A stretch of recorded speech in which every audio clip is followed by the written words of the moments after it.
Thank you, Councillor Iron. Can I have a seconder, please?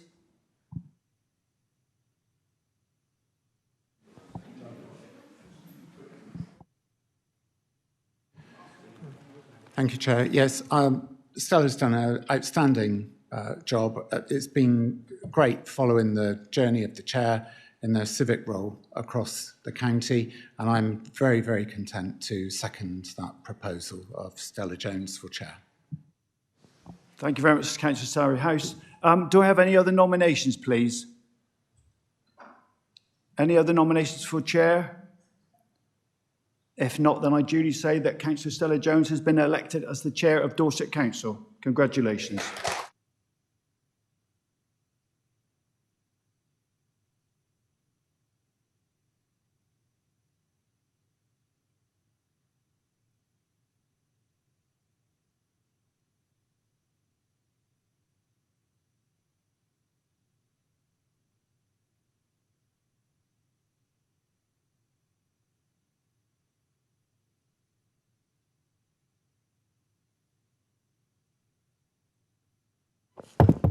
I, Stella Jones, having been elected to the office of Chair of Dorset Council, declare that I take the said office upon myself and will duly and faithfully fulfil the duties of it according to the best of my judgment and ability.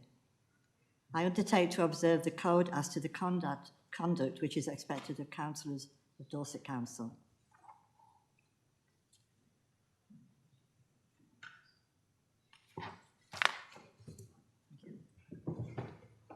Can I thank you all for the support and the confidence you've given so I can have another year as Chair of the Council.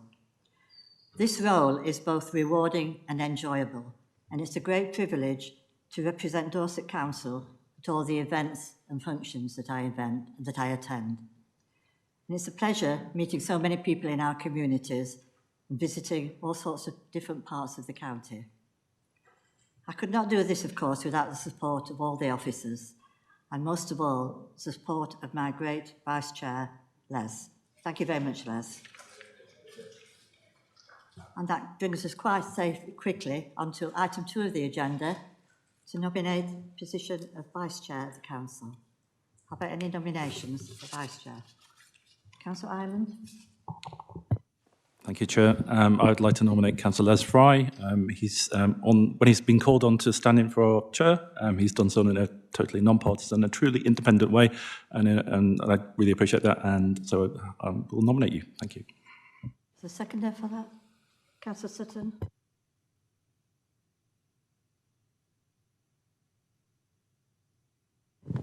Yeah. Thank you, Chair. Yeah, I'm supporting Councillor Les Fry yet again, because he has huge integrity and consistently demonstrates genuine non-partisan thinking. As politics becomes ever more fractured nationally, and that increasingly seeps into local politics, I think that's more precious than ever if we are to serve Dorset's residents to the best of our collective ability. Thank you. Are there any other nominations? Councillor O'Leary? Thank you, Madam Chairman. I'd like to make the same nomination I made last year, which is for Councillor Kate Weller of Rodwell and Wyke. It's nothing personal against Councillor Fry, who I think has done an outstanding job representing Dorset. I'd like to nominate Councillor Weller because I think she has a breadth of civic experience. I think she is not from the same party as myself, Councillor Fry, or yourself, so it would still maintain cross-party working in the regard to the civic function of this council.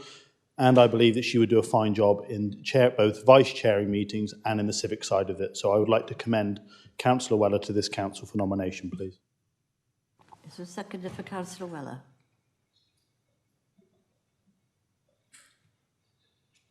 Councillor, yes.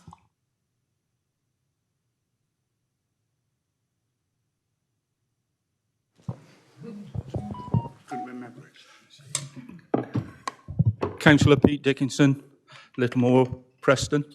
I would also like to second Councillor Weller, as I think it would show good cross-party for this council. So I would willingly endorse Councillor Weller's nomination. Are there any other nominations? We have 2 nominations, so we'll have a vote using the voting system.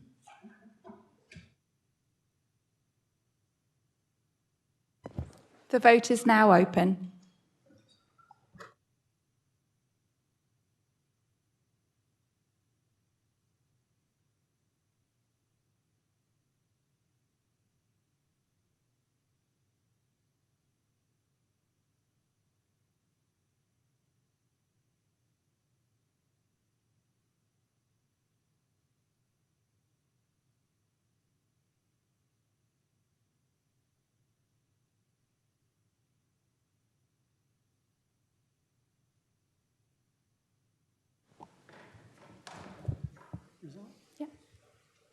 And the result of the vote are 45 in favour of Councillor Fry, 18 in favour of Kate Weller, 4 abstentions. Therefore, Councillor Fry is elected Vice Chair of Council. Thank you.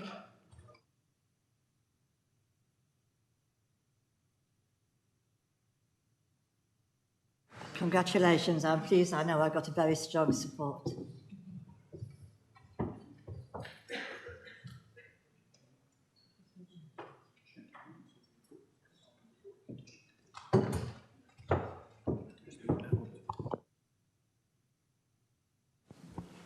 Thank you, everyone. I really appreciate your support. I do enjoy being the Vice Chair of Dorset Council. I'm so proud of this council and Dorset in general. But better than that, I enjoy supporting Councillor Stella Jones. She does a really good job for all of us. She works extremely hard, and it's a pleasure to be able to support, help, and work with her. So thank you all for your support. I very much appreciate it, and I'll do my best to give you a really good job over the next year. Thank you.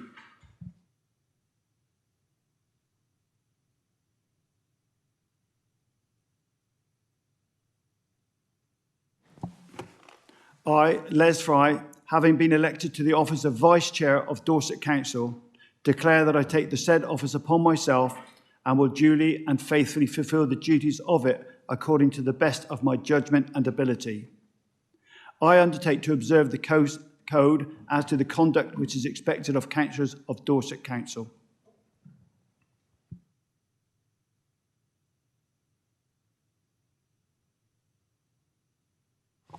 Thank you very much. Now we'll move on to item 3, apologies. Do we have any apologies? Apologies for absence have been received from Councillor Jack Jeans, Councillor Paul Kimber, Councillor Cathy Lugg, Councillor James Somper, Councillor Ryan Holloway, Councillor James Vitali, Councillor Belinda Rideout, and Councillor Mike Parks, Councillor Chris Kopax, and Councillor Julie Robinson will be joining us online tonight. Thank you. Item 4, are you happy that I signed the minutes of the last meeting for their accuracy?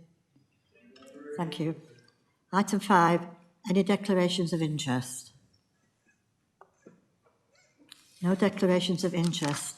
So we move on to item 6. And I'd like to welcome Margaret Goinge here this evening because we're going to pay tributes to Barry.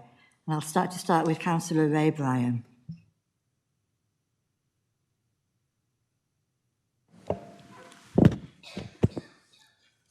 Thank you, Madam Chairman.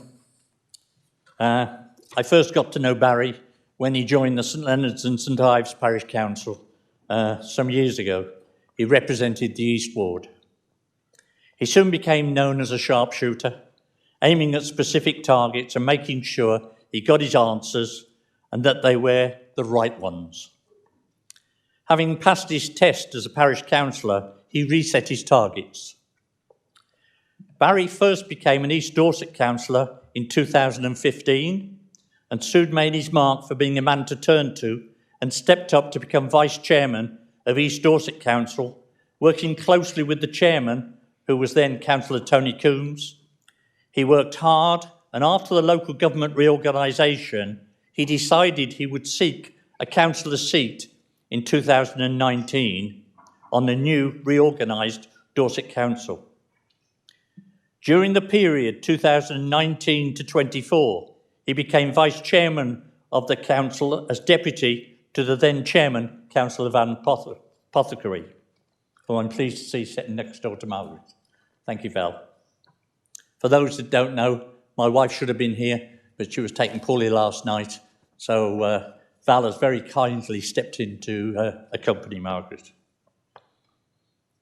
He and his wife Margaret attended many events representing the council, including attending a garden party at Buckingham Palace.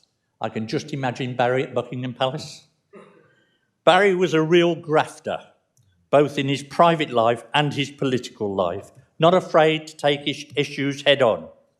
He would dig his heels in and woe besides those that got in his way. I have that experience. Barry has left his own mark on the area of St Leonard's and St Ives as parish chairman. He became known as a man on a mission. He wanted what was right for the residents of our parish. He did not suffer fools lightly and was not afraid to challenge. He was definitely a man of the people. Sadly, in 2025, Barry was diagnosed with a problem with his foot and faced 2 operations and ended up on crutches. He was given the all clear. So in December 2025, we went on a Christmas and New Year holiday as a foursome. During that holiday, Barry never let his problems stop him doing anything. Margaret and I would share pushing Barry in a wheelchair, and of course, under the instruction from Sergeant Gorringe. One particular instance again sums Barry up. He and Margaret went for a walkabout, or in Barry's case, a pushabout, at a Croatian port. We followed a few minutes later. We found Barry sat outside the local church. Margaret had gone to the shops. She's good at that. Needless to say, he had found people to talk to. It turned out that they were from Weymouth. Yes, Louis, they spoke quite well about you. Barry was never backward in approaching people. He was very good at that. I would sum up by saying that I was so proud to have worked alongside Barry for the people of St Leonard's and St Ives, and proud to have worn a blue rosette, which I'm wearing tonight. I will take it off afterwards. I have been given permission from Jonathan, just in case, with both our names on. We acted as a pair, we worked as a pair. He is missed not just by me, but many others, and he leaves a massive pair of shoes to fill. Thank you, Madam Chairman. Thank you for that.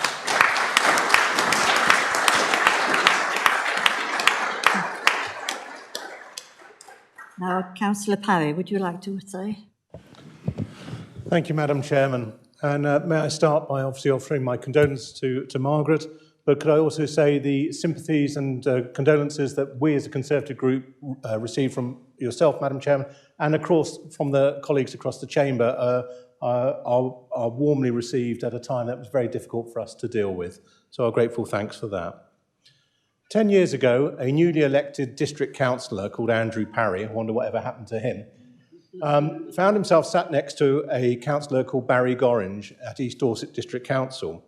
And Barry was instrumental in wanting to encourage the new young councillor to settle in well. He obviously did a good job because he was soon promoted to being vice chairman of East Dorset District Council and served under Councillor Tony Coombs. It wasn't a surprise to me that he settled into life at County Hall well and quickly became the vice chairman under Councillor Apothecary. And I know Councillor Apothecary and Councillor Coombs very much wanted his record as a vice chairman to be mentioned in tributes tonight. Barry was an incredibly brave man to the end, and I had the humble privilege of seeing him at his home just 2 days before his passing. He welcomed me, as you would expect, in a generous way, and couldn't be more kind in saying to me, "I am so sorry for all the bother this is going to cause you, Andrew." He knew there'll be by-elections and all that, but he was also concerned that there was a whole volume of work left behind that he wanted to see completed for his residents. That mattered to Barry above all else. Representing St Leonard's and St Ives really did matter at that granular level to him. But one of Barry's gifts, I suppose, was he was a gently spoken man. And it would be very easy to think that he didn't have gravity behind his thinking.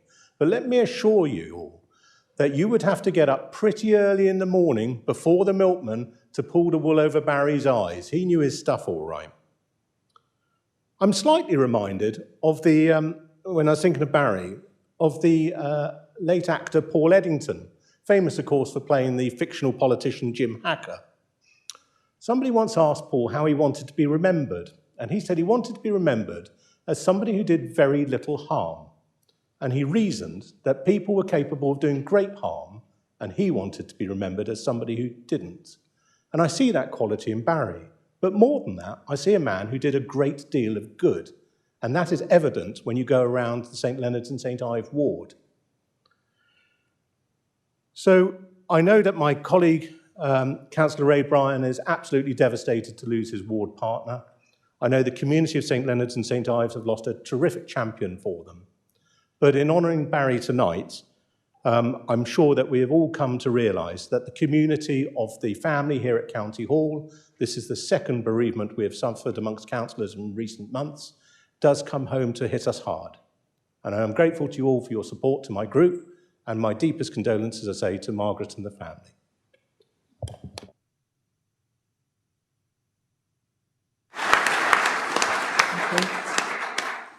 Thank you. Now, Councillor Flower. Thank you very much, Madam Chairman. Well, I had the privilege to have known Barry from when he first was elected to East Dorset District Council back in May 2015. And then on, we became a bit more than just group colleagues, actually, and over time we became firm friends, and somebody I will really miss.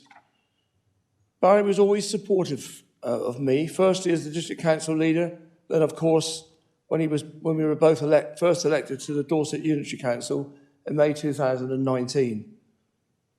When Ray informed me in late March that Barry had been given just a few weeks to live, Tony and I telephoned to see whether we could pop over to see him. We spent 2 hours with Barry swapping stories in his conservatory, which, of course, as usual, were laced with a fair amount of dry humour, as you'd expect from him. Sadly, Barry passed away just 11 days later. His loyalty and support to both me and his colleagues was amazing, and like those who knew Barry, Tony and I are incredibly saddened by his passing. Rest in peace, Barry. You were a good man. Thank you, Chairman.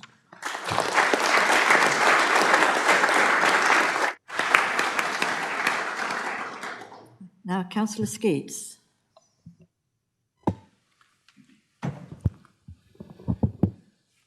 Barry was a true gentleman, a very likeable person with a great sense of humour, a person that made time for everyone, irrespective of party politics. He was an honest, trustworthy, reliable and dependable man.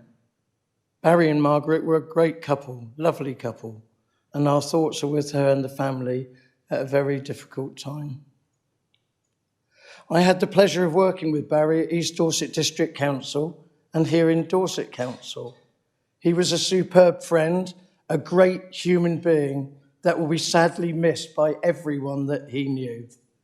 He had an open mind, but once decided, having listened and thought about any decision, he was firm in his resolution and happy to explain why. He had, they say, the gift of the gab. He could talk to anyone at any level, at any time, often with a great big grin. And let's face it, sometimes as a fellow Southampton supporter, a great sense of humour is needed. He was a person that respected his community and worked extremely hard for them. He wanted everyone to achieve the best they could and would be prepared to make the effort and help people achieve. Rest in peace, Barry. You were a good lad, and we will all miss you dearly. Thank you.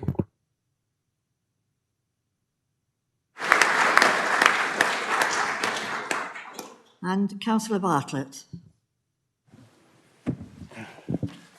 Thank you, Madam Chairman.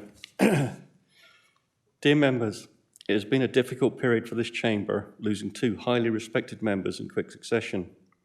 Former Councillor David Bolwell and now Councillor Barry Gorringe. What they shared was a cross-party respect in this chamber and a desire to work across party for the mutual benefit it brought our residents and the smooth running of this council. Our planning committees and council are all the poorer for their passing. I first met Barry when we were both elected to the East Dorset District Council, first seeing him in the members' room with his also newly elected good friend, Councillor Ray Bryant, in 2015. I then had the privilege of seeing Barry and his wonderful wife, Margaret, in that strange world of the chain gang, where they both made my wife feel so welcome as she adjusted to the new role she had to play. Barry served on Councillor Andy Canning and my scrutiny committee, where he was an enthusiastic contributor. After his stroke, I asked him if he wanted to take it easy, as I was worried about him. And typical Barry, the response was, "Not bloody likely, I want to keep busy." Typically of Barry, as we all had come to know and respect. I served for many years with Barry on the Eastern Area Planning Committee. Barry was never shy to express an opinion or contrary view that didn't conform to the officers' thinking.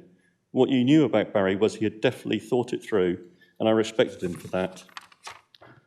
While serving on East Dorset District Council under the chairmanship of a very good friend who sadly passed, the then Councillor Steve Lugg, Barry and I were invited to one of Steve's charity evenings, a burlesque evening.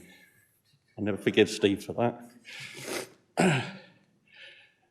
On the promise that lots of councillors would be there supporting him. I arrived in a very darkened theatre, sat at a table across from Barry, and asked, "Where are all the other councillors?" Only for Barry's face to burst into that big grin of his and say, "It's you and me," through his infectious laugh. The rest of that night's antics are not for this chamber, so see me in the pub after where we can raise a glass to Barry. Ray, I feel yours and Pat's pain. I know how close he was to you. Margaret, he was a servant to his residents and to the very end a well-respected man in this chamber, which is all the poorer for his passing, and he will be sorely missed. Thank you, Madam Chairman.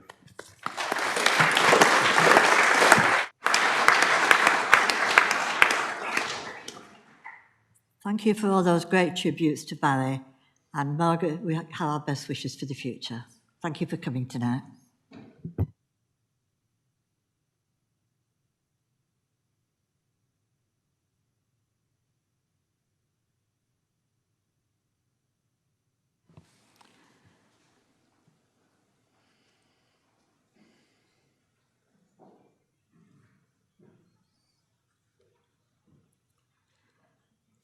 The Youth Council are not here this evening, but they have sent a short video for us to watch.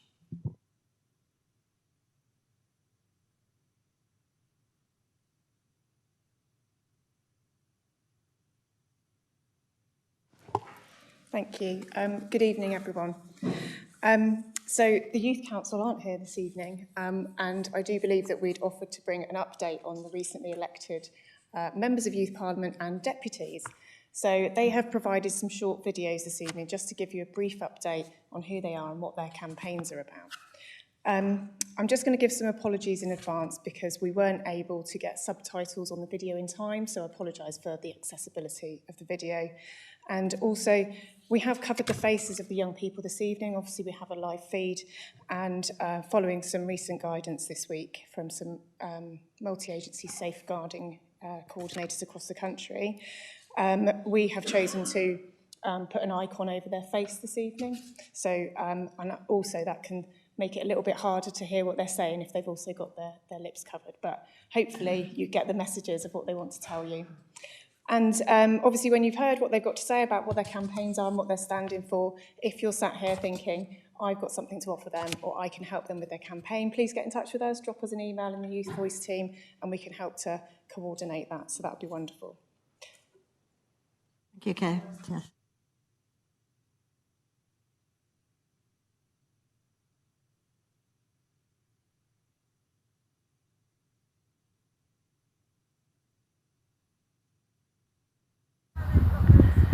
Good evening. Thank you very much for allowing Youth Voice to join you here at the full council this evening.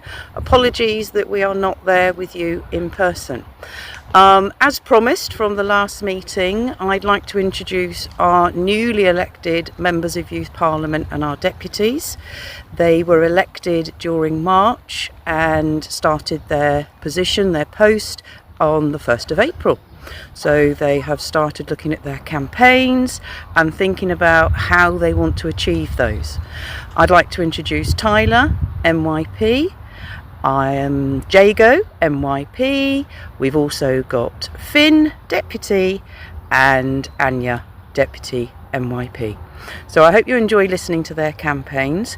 We hope that we'll get to work with you over the next 2 years. If you want to know any more about what our members of Youth Parliament and deputies are doing, please get in touch with the Youth Voice team, and we look forward to working with you. Have a lovely evening. Thank you, Jane, and thank you, Kate. Oh, another. I'm introducing something called Project 2027. This will focus on changing the behavioural system across Dorset.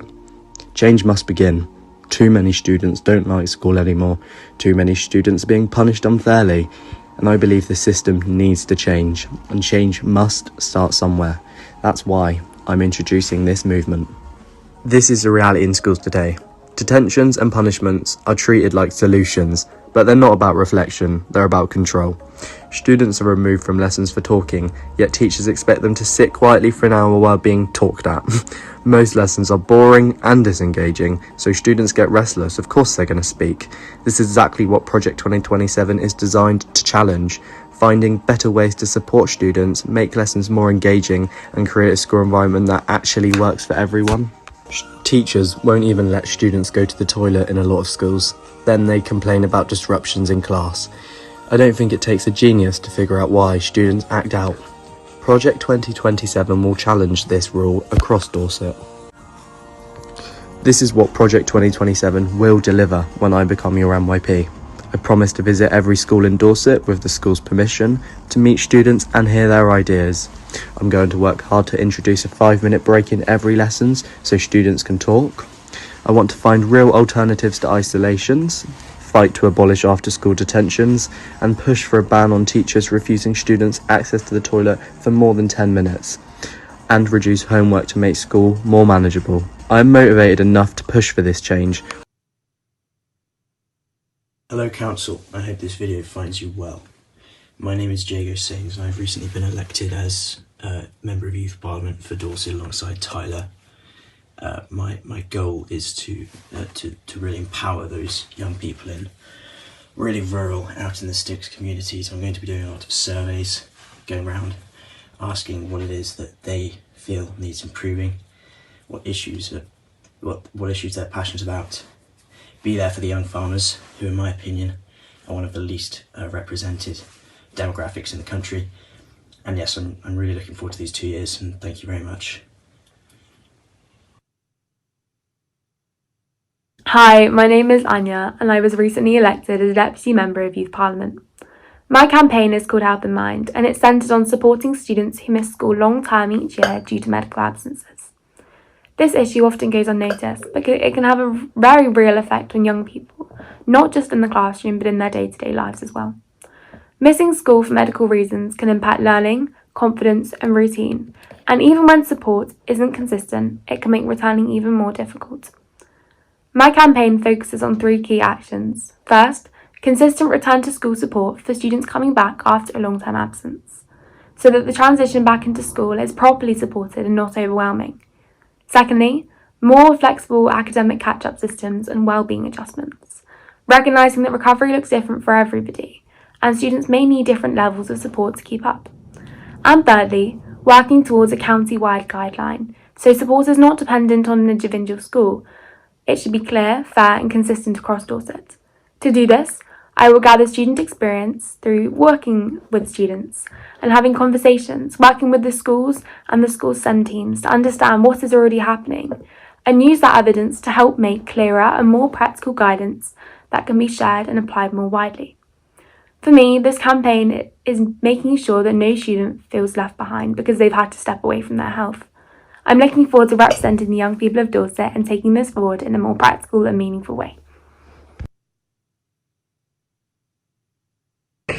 Hello everyone, I'm Finn O'Hara and I've recently been elected as Deputy Member of Youth Parliament.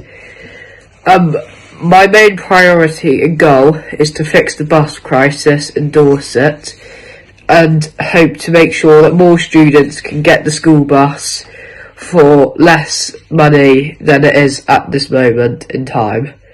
as frankly I believe that £900 is too expensive, and I'm not alone on that thought. I also hope to make Dorset safer for walking, with bridle paths and cycle lanes, and I believe that's the right action to go forward with.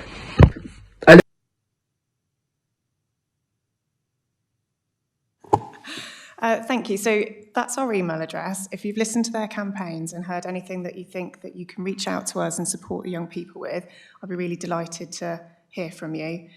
So just as a recap, Tyler's thinking about school behavioural systems. Jago is focusing a lot on rural communities, and he's already influenced the application form for the Youth Fund, which is currently live.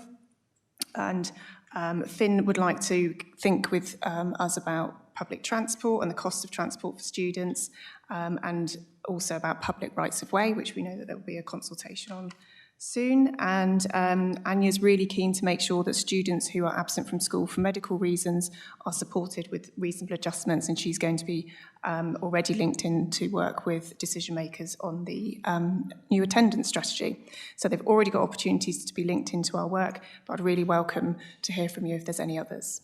Thank you. Thank you very much. And it's wonderful to hear the young people campaigning to try and get a better Dorset for us all. And hopefully one day we'll see some of them sitting in this council chamber. Now if we're going to item 7, the election of leader, can I ask for nominations for the leader of council?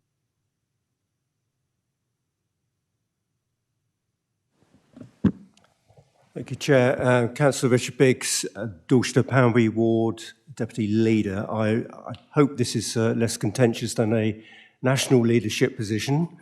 I'm sure it will be. I'm very happy to propose Nick Ireland again. I think he's done an excellent job. Not only does he champion his portfolio, the environment and nature recovery, but he's leading ahead on all our key aims, whether that's digital transformation, the devolution efforts, both upwards and down, devolving to town and parish levels, which is really, I think it's inspirational, and he has a lot of respect in this chamber, I'm sure, and he certainly supports me economic growth, and he's speaking tomorrow at the Battle Lab with a packed audience there. So really happy to support him for another year. Thank you. The seconder, Councillor Clifford. Thank you, Chair. Is it just me or is it absolutely boiling in here? So I'm delighted to second Councillor Ireland as Leader of Council. First, a personal insight from me. Some of you will know that I came into Council from a previous Council where I was an officer. I was, in a way, poacher turned gamekeeper, or as my online critics now have it, gamekeeper turned poacher, of course. As an officer, I worked alongside councillors of all parties and had some understanding, or so I thought, of the work that goes on in your communities. And it was not until actually standing and being elected, I realised just how much hard work each and every councillor in this room undertakes on a daily basis. It's really humbling, and I admire the dedication and, frankly, the stamina of every councillor demonstrates. I personally applaud you all for it, and we've heard some very moving tributes recently to both Dave and to Barry on just how much hard work goes in. It is public service of the very highest order. Turning to Councillor Ireland, well, of course, he does all that previously mentioned and then adds on an absolute ton of other work.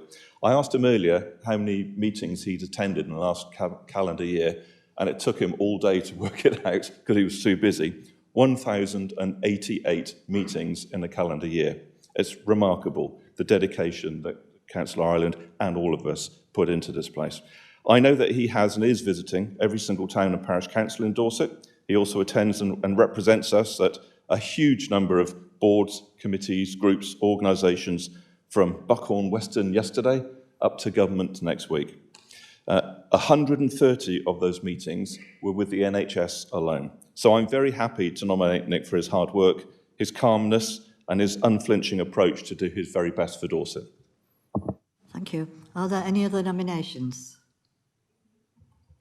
Well, I congratulate Councillor Ireland on being leader.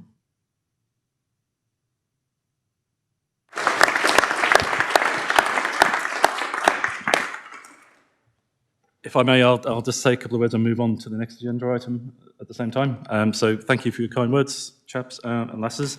I couldn't do it without the Cabinet, and I couldn't do it without the support of this chamber. I'm not just talking about my group, but also the other members as well. So thank you.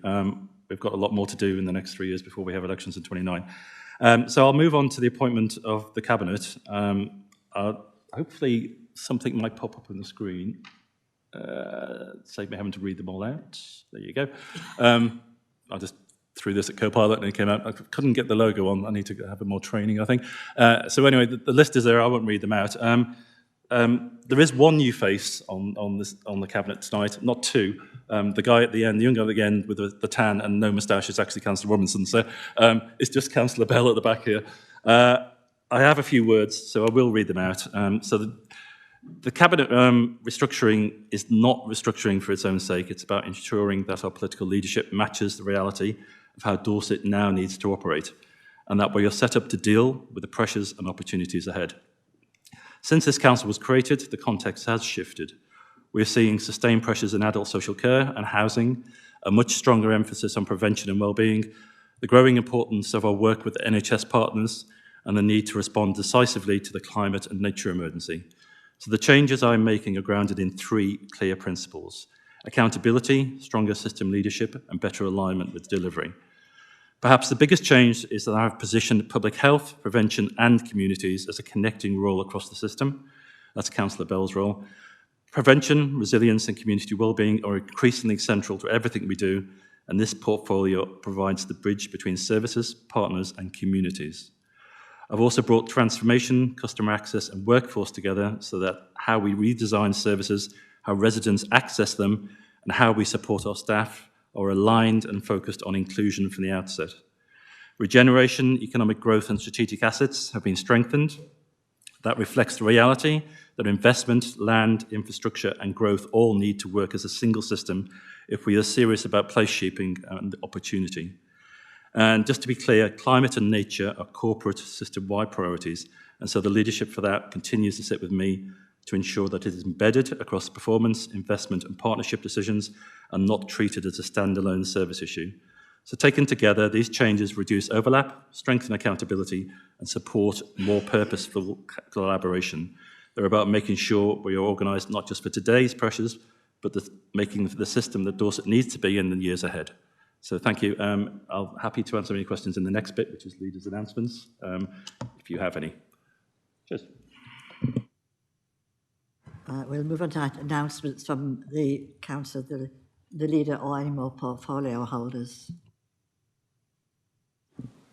So I've just got one announcement, really, and also a thank you. So the first announcement is most of us, I hope, would have seen the Home Habitats campaign we ran earlier this year. So who can forget the blanket bison and the light lizard?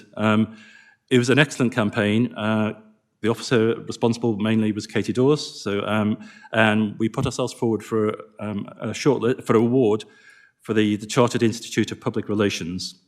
And I'm happy to announce that we've actually been shortlisted. The results, I think, are on the 1st of July. We've basically been nominated in the Excellence Awards of Environmental Campaign. It's a really tough shortlist. They've got Oxford University, you've got Luton Airport, you've got a company called Barley Communications, who I've looked up, and they employ a load of people. And our small team here has got onto the shortlist. Keep Britain Tidy were another one. So I think we can all join together and wish them the best of luck. It was an excellent campaign, and I think we'll probably enter some other rewards going forward as well, because it was really excellent and it broke all the numbers we've set out to achieve. And the second thing I'm going to say is, I've said it before, but I'd like to extend my thanks to Councillor Ryan Hope for his support over the last 2 years. He took the decision to stand back.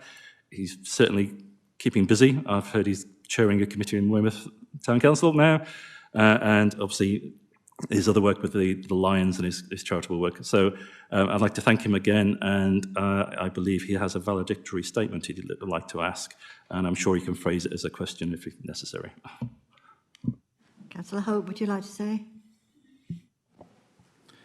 Yes, thank you very much, Leader.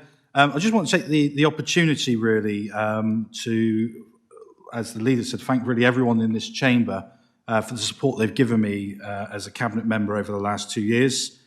When the new administration was formed, I was very clear to Nick that I was interested in Cabinet, but no more than 2 years. And the reason I said that was because I think change is good, and bringing in a new member into Cabinet, fresh ideas, fresh challenge is the right thing to do.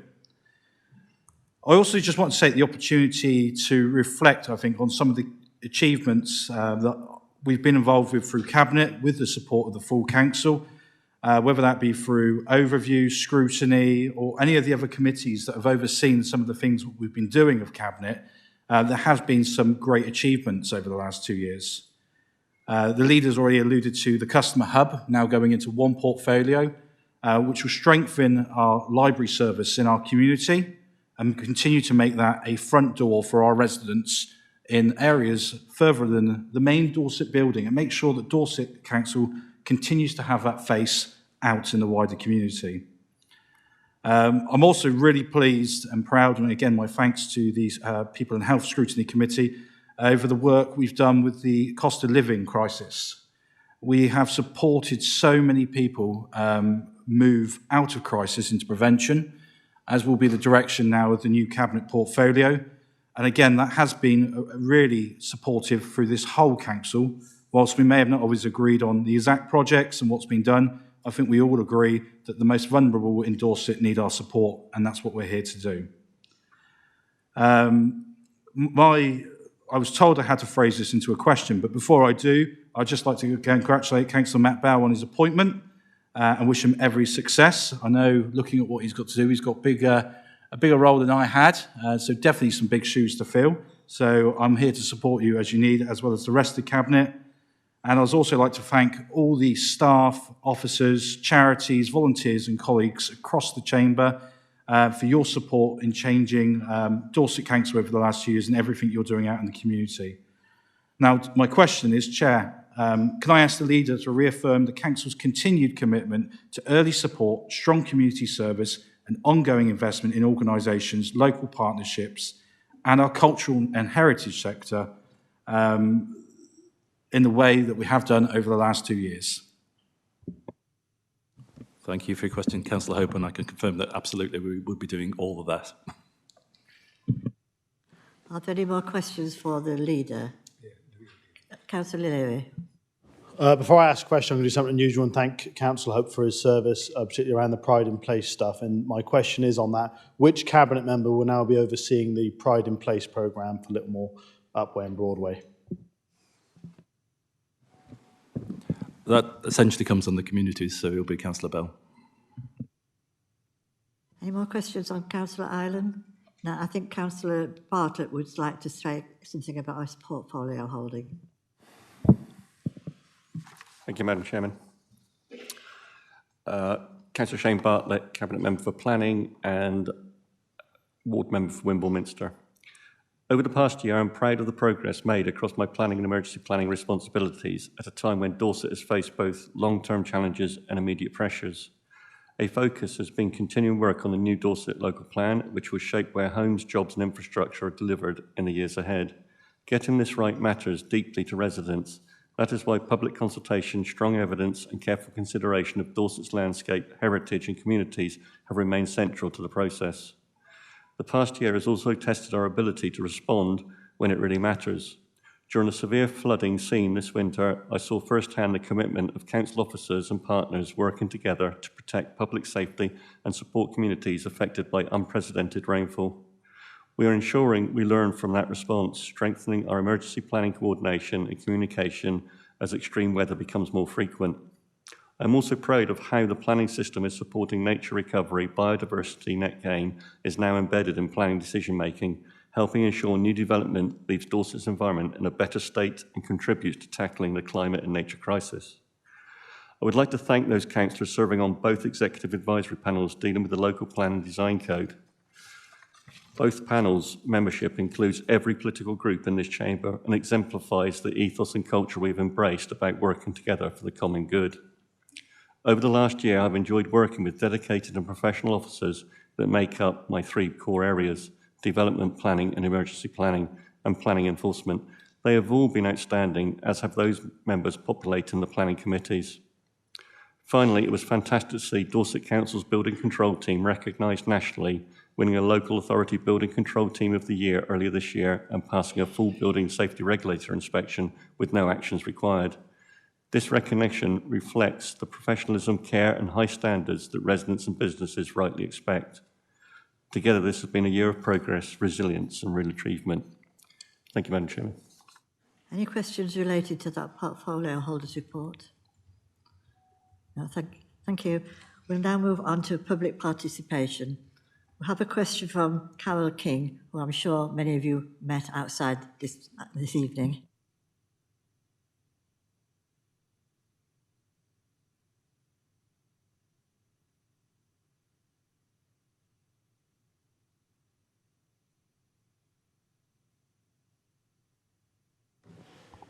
Good evening, everyone. In April, Councillor Legg posed a question to full council regarding how community resilience to emergency situations can be supported if 4 fire stations within Dorset are closed. I have a follow-up question. Maiden Newton has a fire station proposed for closure.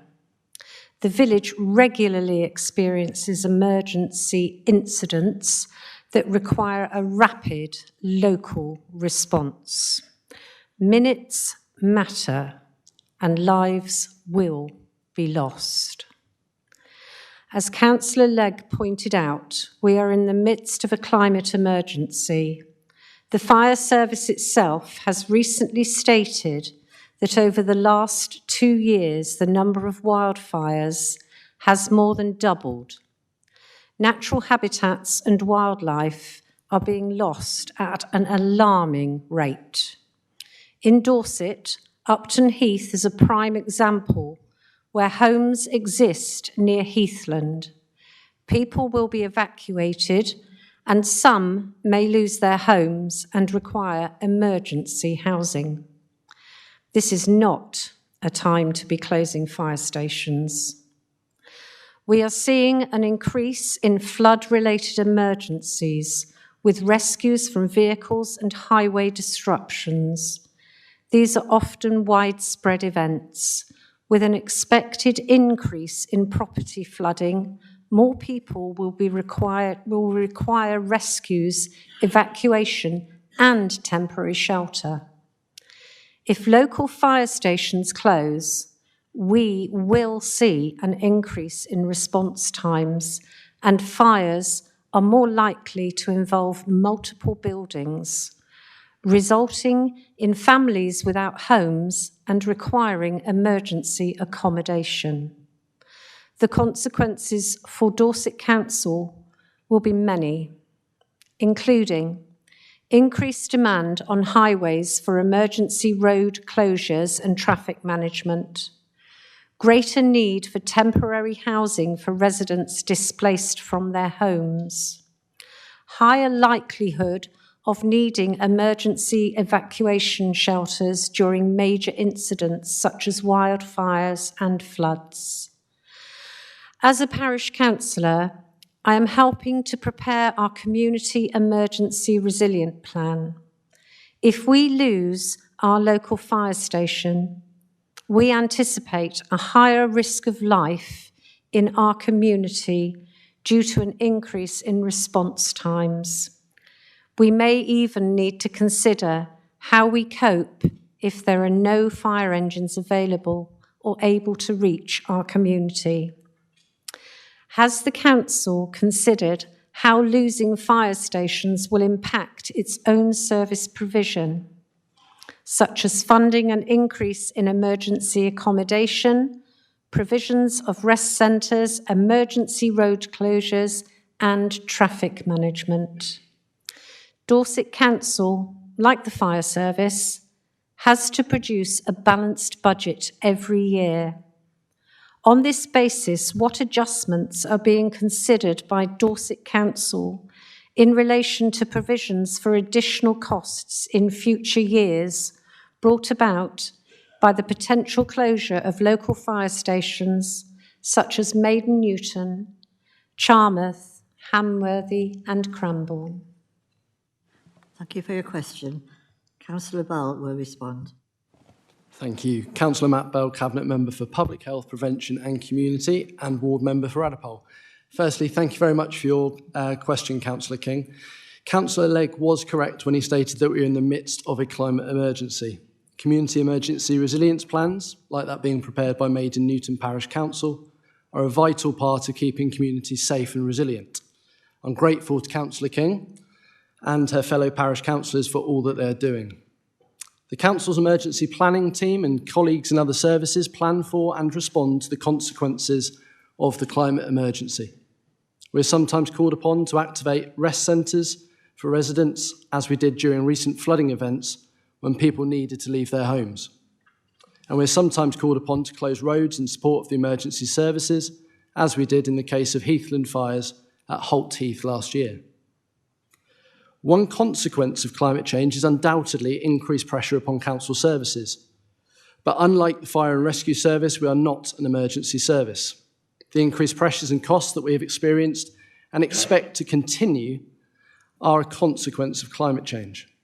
Based upon Fire and Rescue Service modelled responses during a 5-year period, and upon the experience of the emergency planning team in offering support to people whose homes have been affected by fires, we do not think it likely that there will be additional costs to Dorset Council as a result of the closure of fire stations.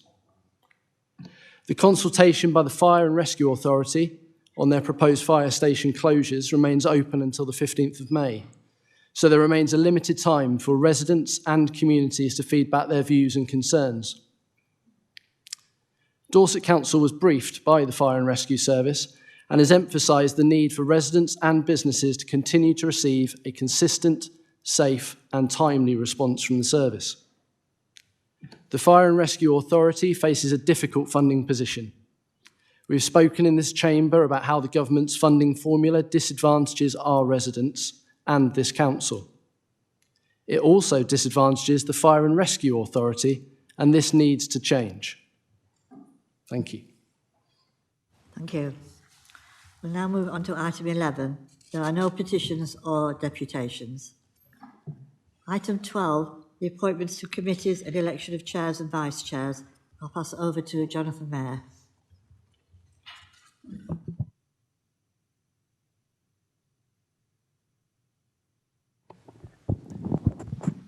Chairman, thank you very much. Jonathan Mayer, Monitoring Officer. I'm pleased to present to Council the recommendations for the appointment of to committees and chairs for the next council year.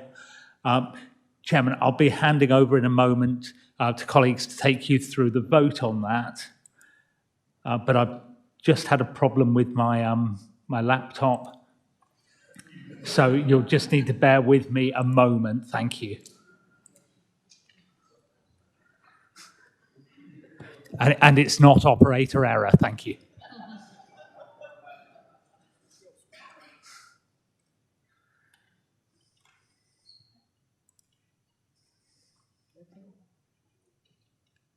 I'll be with you in a second.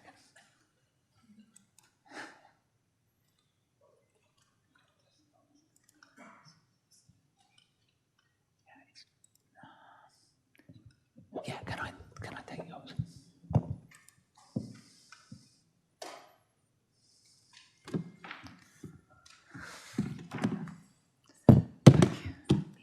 Sorry.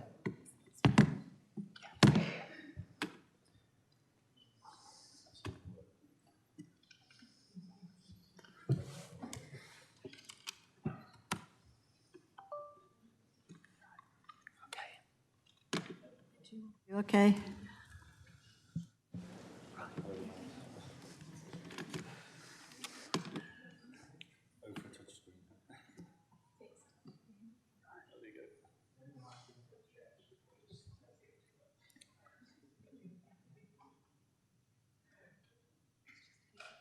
Right. Yeah. Yeah. So first of all, could we have could we go to the vote for the election of chairs, please? No. Any additional nominations for chairs or vice chairs? No, well, we can...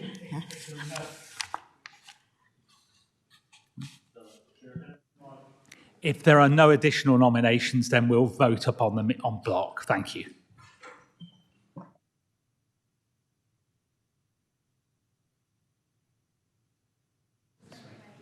We're going to go to the vote now. Everyone ready? We voted for vice chair, chairs and vice chairs, and the whole lot, everything. 2-1 to 2-4.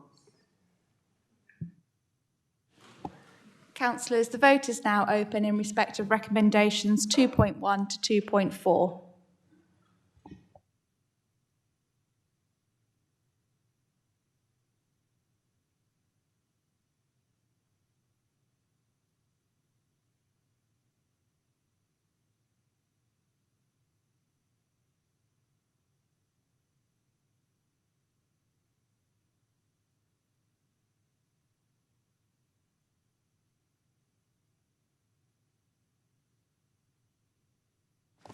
Thank you, members. And the results of the vote are 68 in favour. Those recommendations are carried. Thank you. Thank you all for supporting those. We'll now move on to item 13, the electoral review for Dorset Council. Councillor Ireland. Thank you, Chair. I'm aware that this item on the agenda is probably going to take most of the time of our meeting tonight, so I'll try to be brief, but I do need to say quite a bit. So just to remind members that we became unitary, obviously, in 2019, and as part of that process, a boundary review was carried out before that. Slightly unusual, and quite a lot of unitaries have been converted from county councils, and they've just essentially taken the existing boundaries and doubled up the members. But I think essentially because we lost Christchurch and the area around there, we did a proper boundary review. It was mentioned at the time, and I believe Councillor Flower in the first term of this council suggested that we would review it in the second term of the council.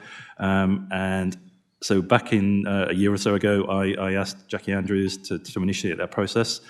And we also found out that basically we had too many wards outside the tolerance. If you have more than 30% outside the plus or minus 10% in terms of electoral numbers, basically you have to look at it anyway. So there was another reason to look at this boundary review where you had 18 wards out of tolerance. But a number I'll give you now, and just remember it, is so the numbers back in 2018 were predicated on an electoral number per ward, or per ward member of 3,640 roughly. So to remember that, because it'll come into context later. So back in July last year, I asked council to agree to start this process, and I would like to thank the officers, Julie Duncan and Lee Johnson, who aren't here tonight, but they put a huge amount of work both before July 25 and to where we are tonight. So council agreed to establish a cross-party working group whose membership was deliberately designed to reflect all political groups of this council. And I would like to thank the members of that working group for the diligence. And I actually find it really fun. Numbers are, I think it was, and you really feel you're making a difference. And so thank you to all the members. So if we fast forward back to February this year, we came back to council again. As part of the initial work of the working group, we'd come up with a number of 3,931 as the target. So that's about 300 more than we were in 2018. And we came back with a suggested number of 82 councillors, which is the same as we've got currently, obviously. Without repeating too much of the detail of the report and the paper tonight, which we're discussing, it became quite clear soon afterwards that sticking to 82 was going to be problematic. It did work well, and that 84 would deliver a strong electoral equality whilst representing community geography. Without, we'd have to make some compromises. So we've been working on 84 for a while, and this reduces the electoral number to 3,837, so roughly 200 more than we're currently representing as members at the moment. I'm going to preempt a question which somebody's likely to ask. Obviously, how much will that cost, having 2 extra members, or basically 2 allowances? So let's say if we end up with 84 in 2029, which will be the elections that it first takes under that system, let's say the allowance is 20k a year, so 40k roughly for 2 members. But my view is that it's minimal against what we'll have as a revenue budget by then, probably north of £600 million. There a revenue budget of over £500 million, and to put it into context, and 40k. So I think it's a small investment for better representation and more effective governance. So there's lots of maps and things in the papers and the numbers. Again, thank you to the members outside the working group who have contributed and provided input. As a member of the working group, and I think the others will agree with me, it's really helpful to have input from other people. Otherwise, we're working blind. So your contributions were very valuable and extremely helpful. So firstly, what this council decides tonight will be our submission to the consultation. It is a consultation. Literally anybody else can make a submission to that consultation, whether it's just on one ward or on the whole system. And I'm assuming people will do, but the Boundary Commission will take all those into account. If we don't submit anything tonight, then basically the Local Government Boundary Commission for England will decide without our input. And I don't think anybody in this room agrees that would be a good outcome. So secondly, any amendments tonight which basically change the external boundaries of the maps you've seen in the pack, that will have a ripple effect. And it's certainly, it's like that butterfly in South America causing a tsunami in Japan.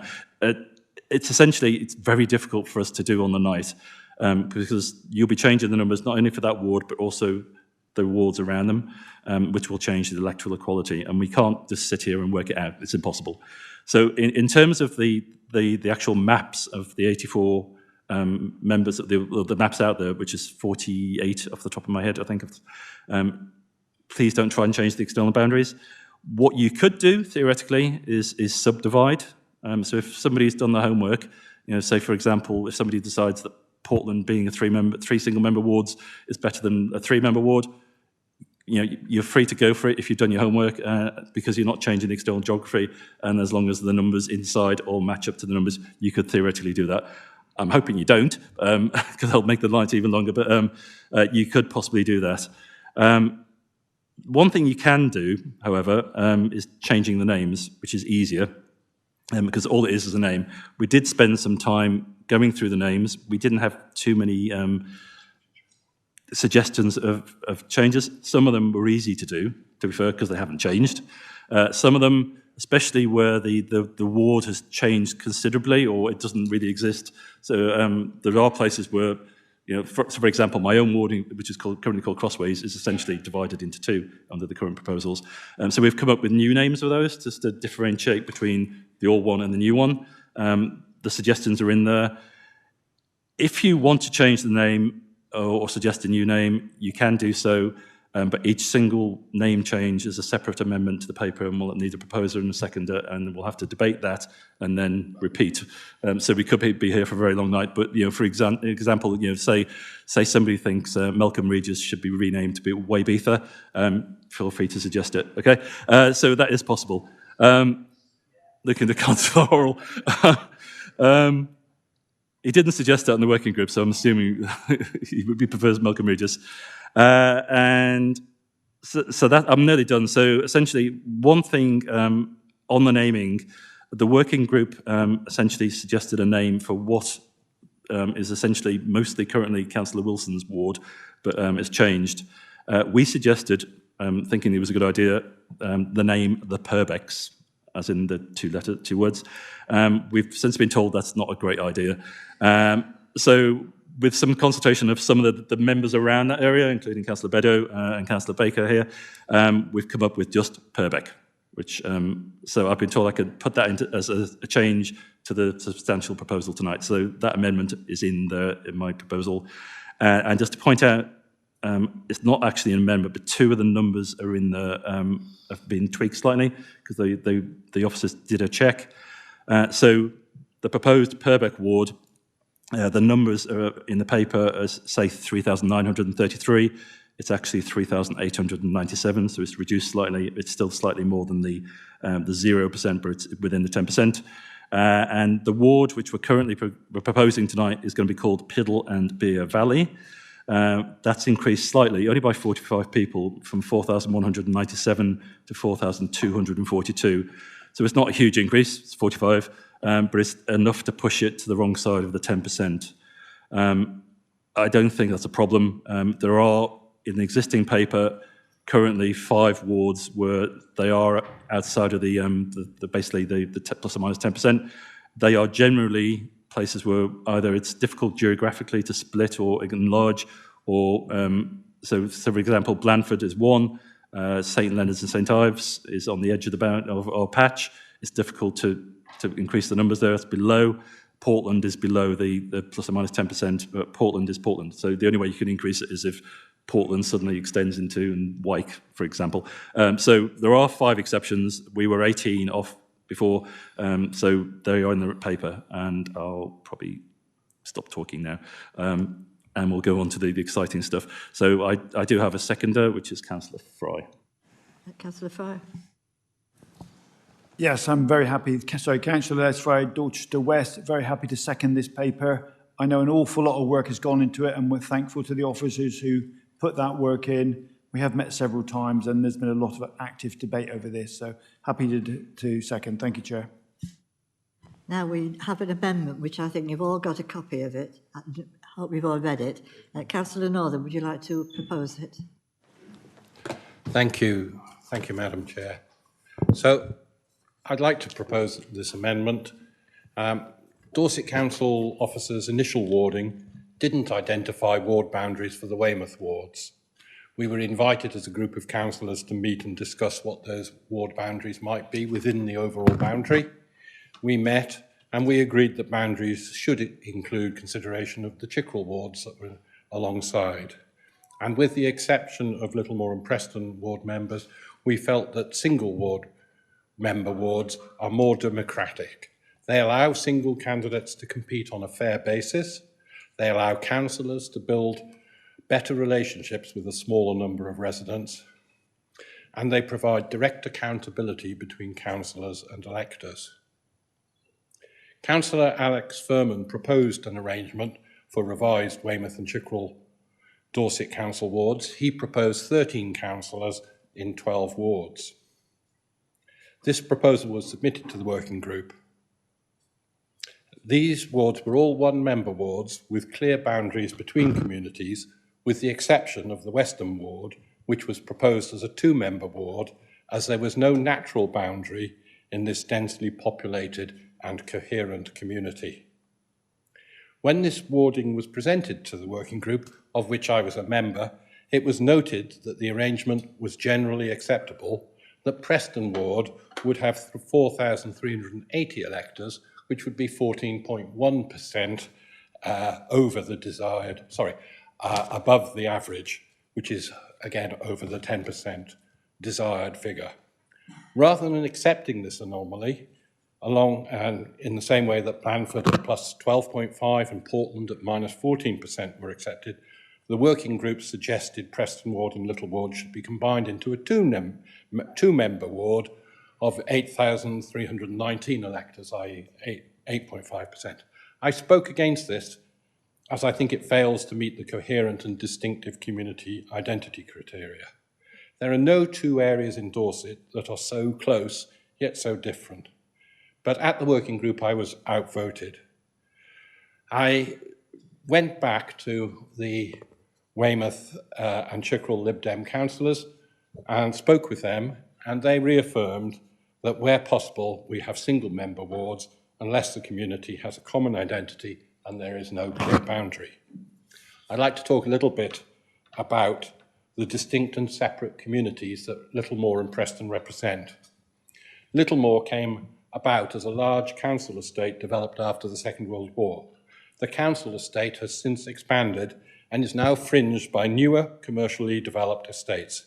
This is changing the character of Littlemore, but it remains a recognisable community with its own centre, which includes retail, shops, health centre, doctor's surgery, library and church, Within its bounds are the Littlemore Community Centre Top Club with its family hub and recreation and play facilities and Bingham Primary School. The proposed boundary in my amendment for Littlemore recognises these areas and includes the 500 new home development at Bingham Park. Compare this with Preston, which was a separate village, but was incorporated into Weymouth in the 1930s, along with the adjoining village of Sutton Points. It too has seen considerable development, as large homes have been converted into apartments and open spaces have been developed as new estates. It has 2 village halls at Preston and Sutton Points and 3 small shopping areas, Overcombe Corner, Charlbury Corner and Preston Road. St Andrew's Primary School and a special school and church and 3 pubs. Preston has its own identity, and whilst spread over a wider area, it is characterised by large estates with predominantly owner-occupiers. The boundary of Preston is set by the town council boundary. Sorry, the boundary of Preston is similar to the town council boundary.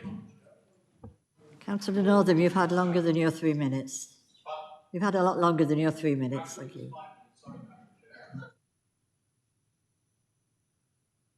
Yeah, sorry, you were right, I'm wrong. You 5 minutes, yes. Carry on.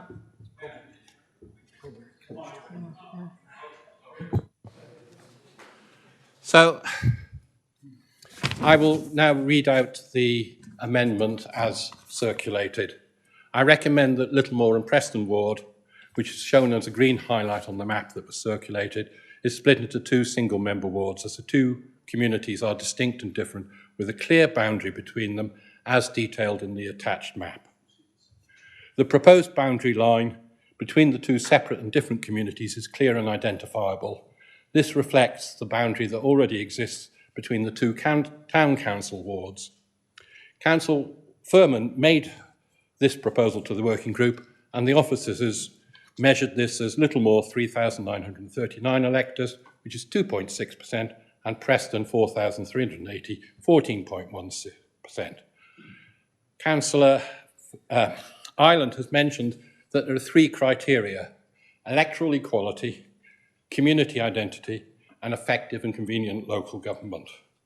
I believe in this instance that community identity, 2 such different community identifier, is more important than exceeding the desired 10%. It still means that the proposal from Dorset Council is acceptable, and the internal change to this ward does not affect any other wards. So I recommend this change, as the revised boundary provides 2 communities with clear and different identities and interests. This enables electors to have clear and accountable representation, and encourages and enables single candidates to stand for councils on a fairer basis than a 2-member ward. Thank you. As a seconder, would you like to speak now or later? Yes, I'm happy to second. I'll reserve my comments for afterwards. Any other speakers? Councillor?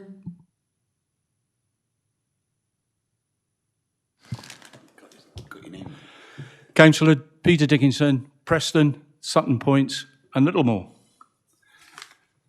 I am opposed to this as one of 2 elected members for this ward and as a resident of this ward.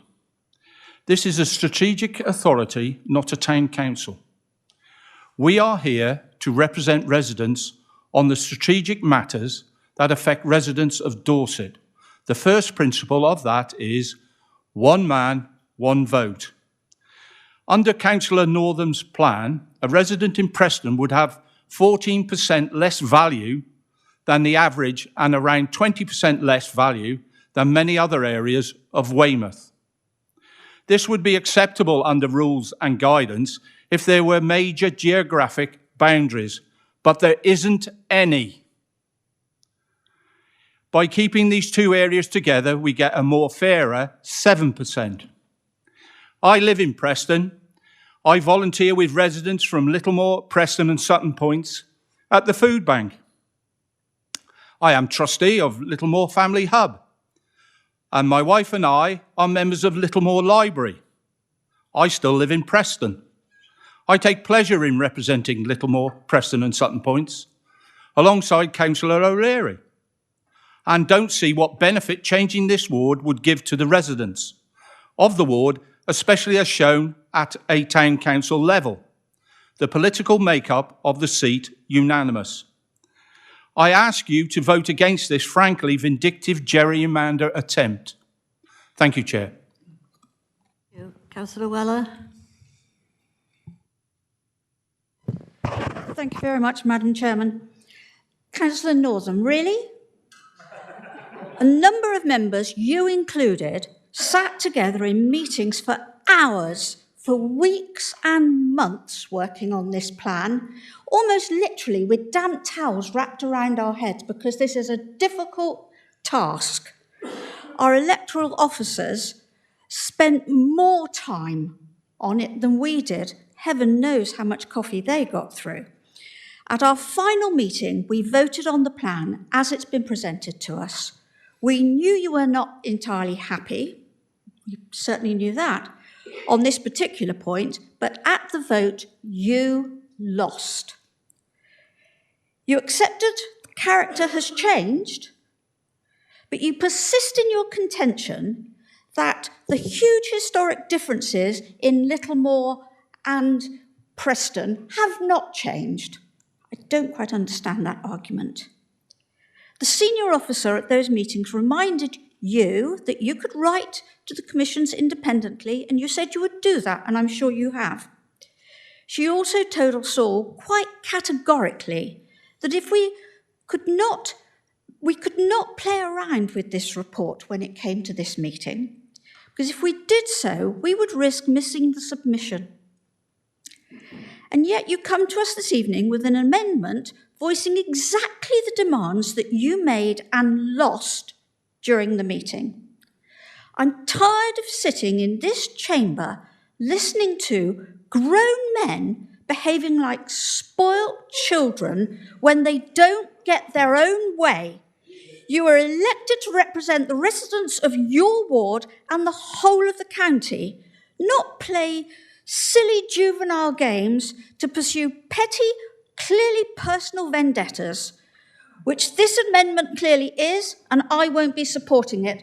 And we can talk about it later if you choose, Councillor Northern, but that's my belief on this particular amendment.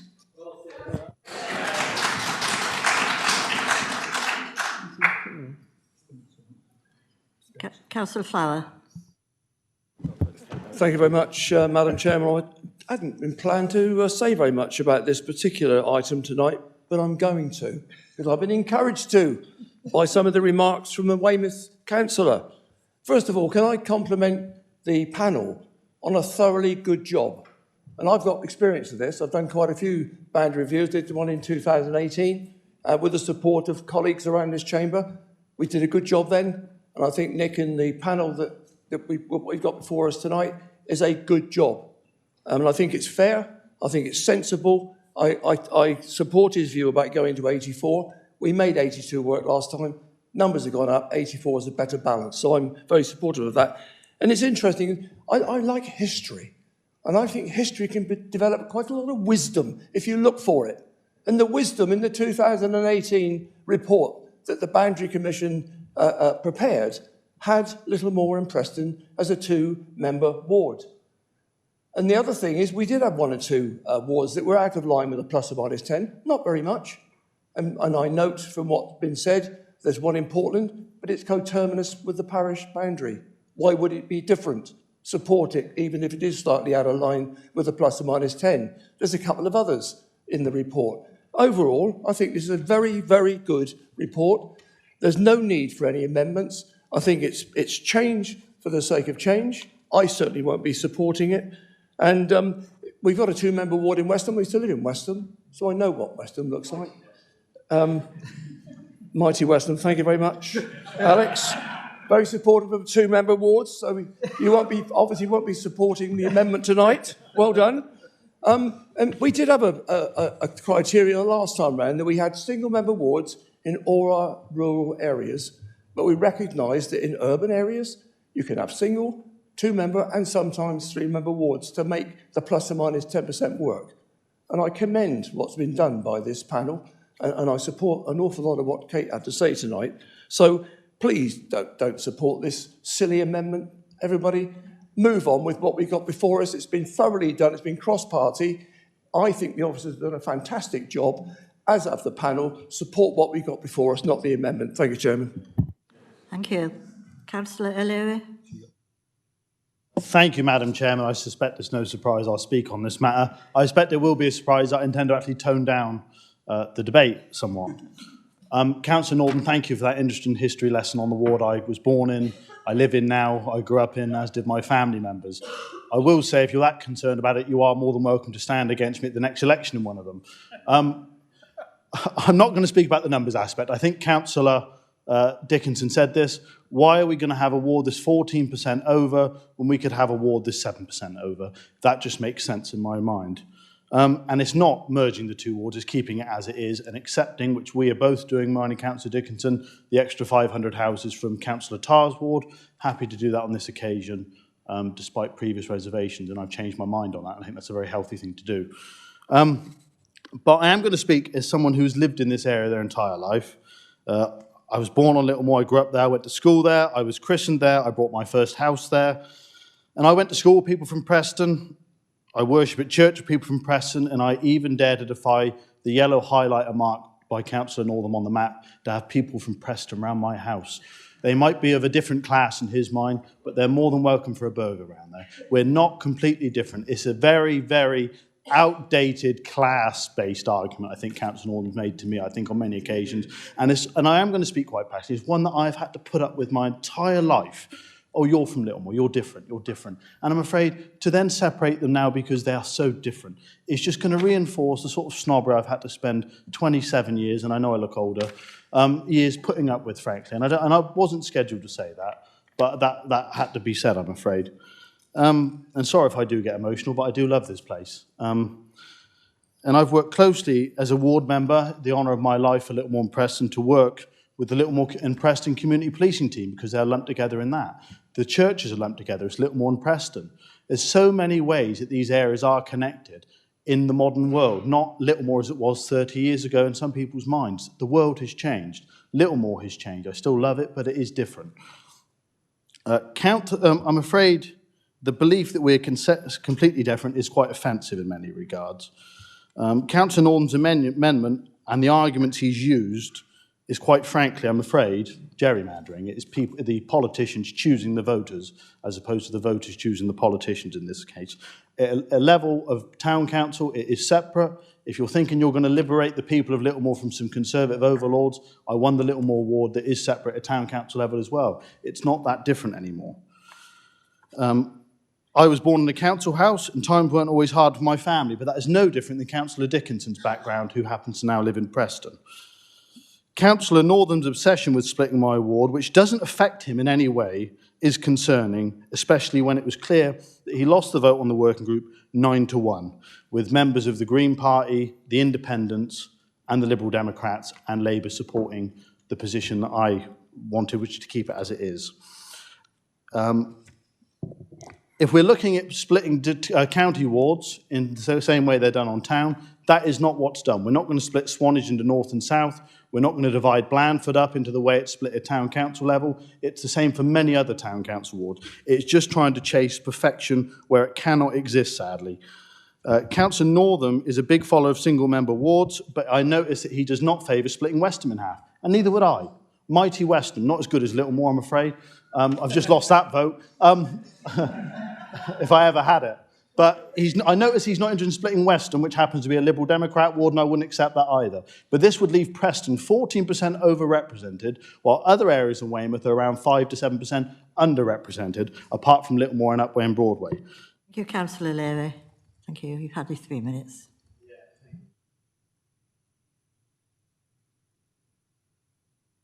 Councillor Legg. Thank you, Madam Chairman. Robin Legg, Sherborne Rural. In principle, I'm a great fan of single-member wards. I think single-member wards are the pinnacle of what we ought to be seeking to achieve. However, I'm going to vote against this, and I'm going to vote against this not because I have any particular desire to be unkind towards Councillor Northam, but because I'm profoundly unhappy about this work which is coming before us this evening.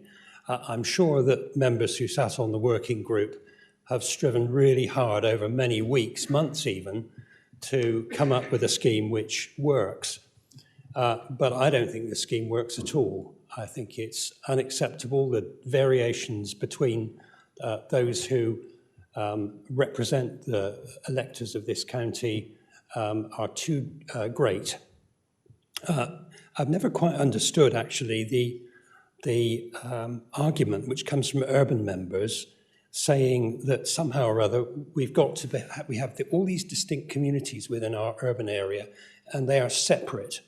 I understand they may be socially separate or they have different focuses within their urban area, but I represent 20 villages. When I sit at home, the most distant one is 13 miles away, and it's a very different community from the one I live in. We have, and Neil's sitting in front of me, he's got, I think, 20 as well, spread over an even greater geographical area. We rural members have to do this all the time. We have very distinct communities, very distinct and different issues within those communities, which we have to represent.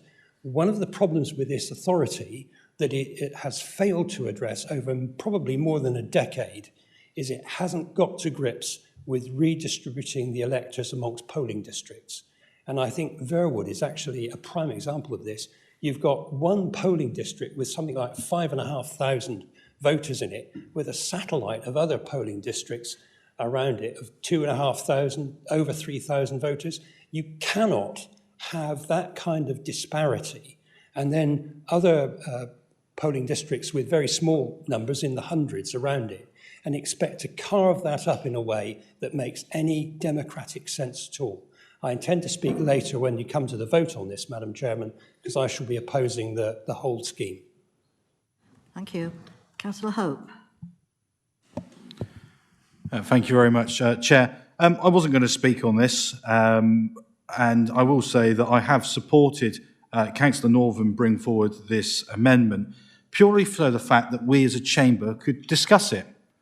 We have a member who lives locally, who has an alternative view from what's been put onto the working group, and he is an elected member of this chamber, and he has the right to put his nomination forward via a valid amendment. Some of the counter-arguments, in particularly from the leader of the Labour Party here this evening, were not required. They were personal attacks on a character. We can respectfully debate differences. We're having a good debate. Councillor O'Leary and Councillor Dickinson both put valid points in respect of Councillor Northam's. It's just not needed. Thank you. Councillor Classic.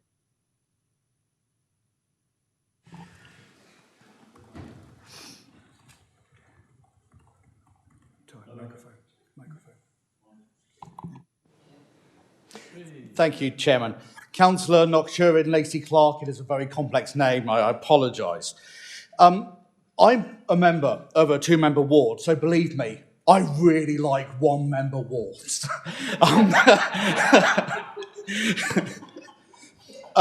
We regularly say in this chamber, oh, cross-party working. And generally, that's absolutely rubbish. It has not been truly cross-party. We just say it has. This has been. This actually has been truly cross-party as a piece of work that's done. To then have someone trying to, in my opinion, bully their own view into it, to take it to full council, to try to have a change that went against everyone else in the working party, is inappropriate. You feel strongly, that's fine. I feel very strong about things and regularly argue. Put your opinion in the correct method. You lost your vote, move on. I'm not quite sure what your almost obsession is with Councillor O'Leary, but it is frankly adorable. But I really hope that we will focus on the people that live in the ward we're discussing. They haven't asked for this. They're happy with what's going on at the moment. They feel represented by what's going on at the moment. Why are we changing it for the sake of changing it to appease a very small minority in the chamber? Thank you. Councillor Bolwell.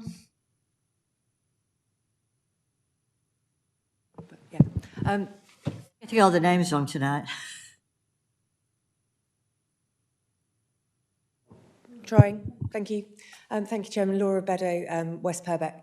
I just wanted to hopefully bring a bit of balance. Currently, West Purbeck is represented by Liberal Democrat Mike Baker, Conservative Laura Beddoe. We make it work. We're both sensible people, but I think as a rural area, we both acknowledge with, you know, 1 million parish councils between us and all the ward work, they're much better as 2 single wards. In a bit of balance to Councillor Northam's amendment, I feel very listened to. I feel that I've been able to make my representations to the working group. Anything's cropped up, any discrepancies over numbers, Mike and I have both been asked about it.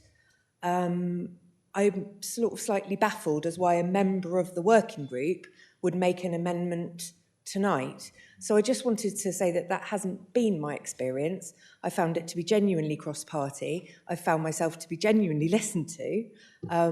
And I think it's a shame that we're talking about an amendment in this way when actually everything else has been done really, really well. Thank you. Councillor Parry. Yes, Councillor Parry, yeah. Thank you, Madam Chairman. Spam. What does spam mean to you all? Okay, it's tinned meat or it's junk in your email box. But if you're in Councillor O'Leary and Councillor Dickinson's ward, it stands for the Sutton Points Action Men, a group of actively recently retireds approaching their twilight years. Started as a small group of men in Sutton Points who found themselves twiddling their thumbs a bit too much and not much camaraderie. They have grown and grown and gone out into the community well beyond the boundaries of the village. That is the principle of the Littlemore Preston area. Because conversely, if you go down to Littlemore, to one of the excellent bingo nights hosted by Councillor O'Leary, he makes a fantastic bingo caller, you will find they are equally welcoming. And they don't draw a boundary line at Charlbury Corner. They welcome people from outside the area, even if you're a councillor for West Parley, as I have found out to myself. So I think what we're dealing with here is, I'm afraid, something a little bit personal, a little bit petty, and very, very partisan. We need to step back from that, because trust in this chamber, Madam Chairman, has been in short supply at times between the political groups. And it is a credit to the leader, and I will give him credit on this, and the other group leaders, that we said from the outset we would approach this diligently and respectfully. It was about upholding democracy. It was about understanding the wishes of the communities, and numerically it had to be correct. And that very much came forward with the plan as it was put tonight. Therefore, we would have to question, what is the point of collective decision-making inside working groups, cross-party cooperation, if on the vote of that committee and the recommendations of it to this committee, we then see somebody who overwhelmingly, after much discussion, lost a vote in a working committee, brings it to the chamber to basically, I'm going to choose my words very carefully, show disregard to the officers and those members that served on the committee on a cross-party basis. Therefore, Madam Chairman, you may feel allegiance to your colleague in the Liberal Democrat corner. I do understand that. But this is a bigger point than partisan politics. This is where, as a chamber, we need to say to this amendment, it has been discussed, it has been put to bed, it is not for today. Let us concentrate on the real issue of the night, which is the bigger, original proposal that's before us to support this recommendation going forward. It is not a utopia for any political party. Let's be clear about that. But I would like us all to see this amendment defeated and to concentrate on the important matter of the original motion. Councillor Clifford, as seconder, do you want to say anything now? Yes, thank you, Chair. Councillor Simon Clifford, Cabinet Member for Resources and Finance. Bullying, petty, gerrymandering, disregarding, juvenile. Really? I cannot think of a councillor less deserving of those kind of insults than Councillor Northam. All he has done is disagree with the decision that's made and bring it to council for us to have a vote. That's all. If you don't like it, vote against it. It's pretty simple. So I am rather uniquely placed in this matter. I represent a two-council ward that's being split into two. Do you see me fussing about it? Do you see me throwing my hands at the air and insulting my colleagues? No, it's a sensible decision. It makes perfect sense. There's actually far less distinct communities in Chickerell in the way it's being turned up than there is in Preston and Littlemore. That's as it is. Second reason I'm uniquely placed in this is because I live in the area. I am a member of SPAM. I proudly do the night walk to Dorchester and the pub crawls. I'd like to see you there sometime, Councillor Parry.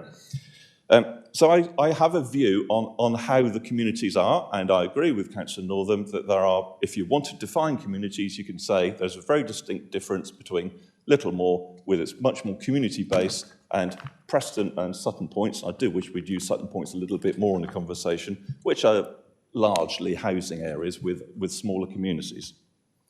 So it's simple. Don't overthink this. Is it better to have two councillors representing one area or one representing one and one representing another? It's pretty simple in my book. I posted on Facebook a couple of times, I know, a terrible thing to do, a councillor from, referring and actually patting on the back, a councillor from Littlemore, but inadvertently used the word Preston. And he came back immediately and said, it's not Preston, it's Littlemore. Even he thinks it that way. So I think it's a good thing. It's better for residents. It gives a clear line of sight as to who your representative is, instead of trying to work it out.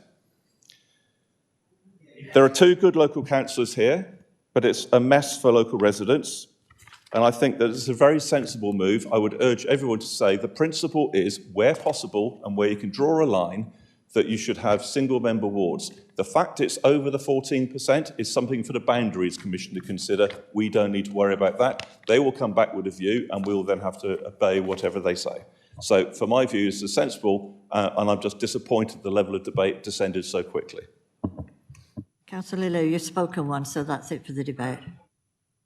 Point of order, yes.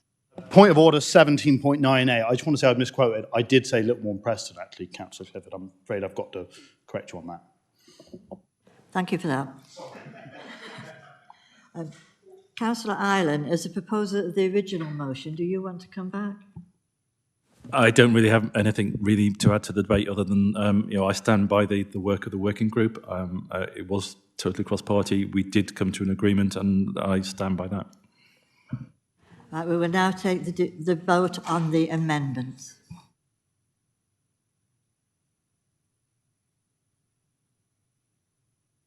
Councillors, the vote is now open on the amendment.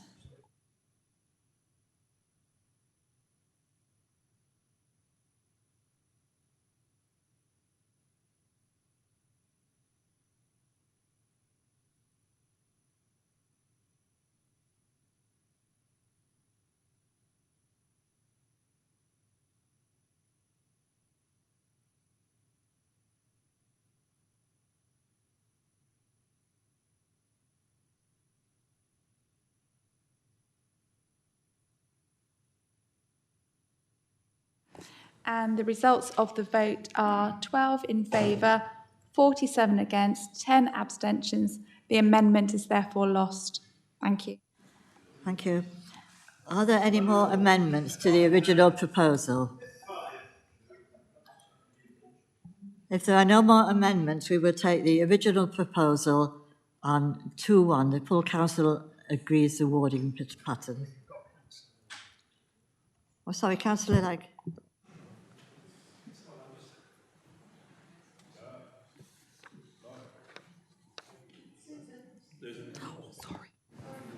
I'm Robin Legg, Sherborne Rural. I wonder, Madam Chair, whether we're now going to have a debate about the whole package, as it were. Yes, we can, yes. As I'd previously indicated, I want to speak against this. I think that the disparity between certain wards is far too great. I think it's dangerous to submit something to the Boundary Commission with that in prospect. There is a mistake actually in the report. It says that there are 5 wards which are over the 10%. In fact, that's incorrect. There are 6. And the 6th one that's been omitted is Dorchester West, which has 2 members. So in fact, there are 6 wards with 12 members in them, which are 10% or more above the quota which we've adopted with 3837. I can't quite get my head round, and I dare say we might get some response in a moment from other members in the chamber. I can't quite get my head round why in Dorchester West you're 776 electors below the required quota for your 2-member ward, and yet in Blandford, which is also a 2-member ward, you're 959 electors above. It's that kind of inequality which I think is challenging. I don't understand, for example, why effectively in Portland, which would be a 3-member ward, each member elected there would be representing more than 500 voters less than the average of us within the chamber. That is inappropriate in my mind. I did a little exercise at the beginning of looking at our existing warding structure, and what surprised me, when you actually take a map and you write down whether the ward is above or below the recognised quota, in this case for 82 members, if you draw a line between Verwood and Dorchester and Bridport, with Verwood and Dorchester on the south side of the line and Bridport on the north, the members in the north represent, have a disparity of 2.4 members less than they should have, and the members on the southeastern quadrant have 2.6 members more. That's a disparity of 5 whole members in the chamber. Now, in my mind, this particular review, which you've put forward with 84, goes some way to correcting that, although it doesn't actually achieve a complete correction of that. I think one of the problems about the map we've been given tonight is that, for a start, it's not quite the same map as was circulated only probably a week or so ago. And as everything is shown in green, it's a little bit difficult to work out what's in and what's out. I think we need some much better maps so that we can actually understand what we're looking at and understand what we're voting for. I feel that it's very dangerous to put this forward to the Commission, and I will be writing to them to say I hope they reject it. Furthermore, I've been working on a scheme for the rest of Dorset, excluding Weymouth and Portland, which I think is a bit of a special case. But I've been working on a scheme for 68 members in that area, which corresponds with the existing warding structure to a degree. I've shared that yesterday with Democratic Services, and I'm waiting to see what their response is. I've had a preliminary response to them, which came just before 5 o'clock, so I haven't had an opportunity to analyse it yet. But I think we should be seeking to achieve equality in a way where everybody who speaks in this chamber represents around about the same geographical weight of electors. Council.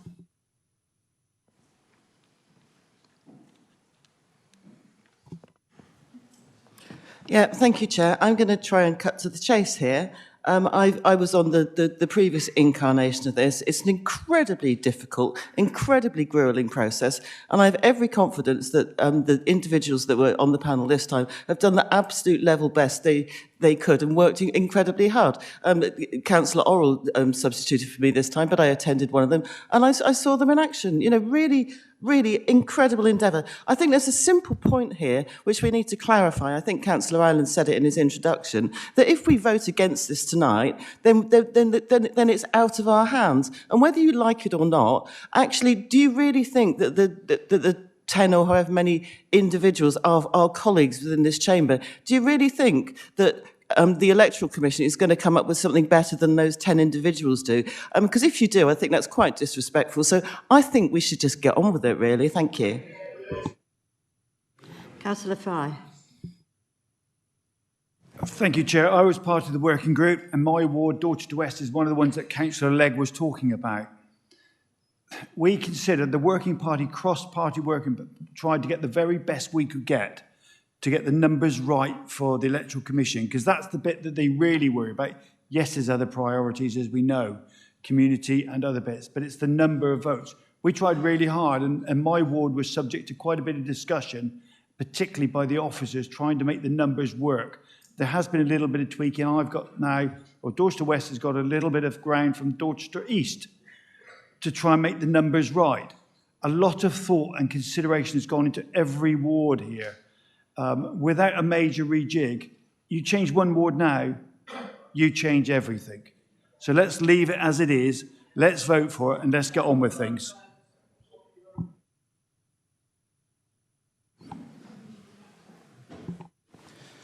Thank you, Chairman. Councillor Legg, I agree with you completely.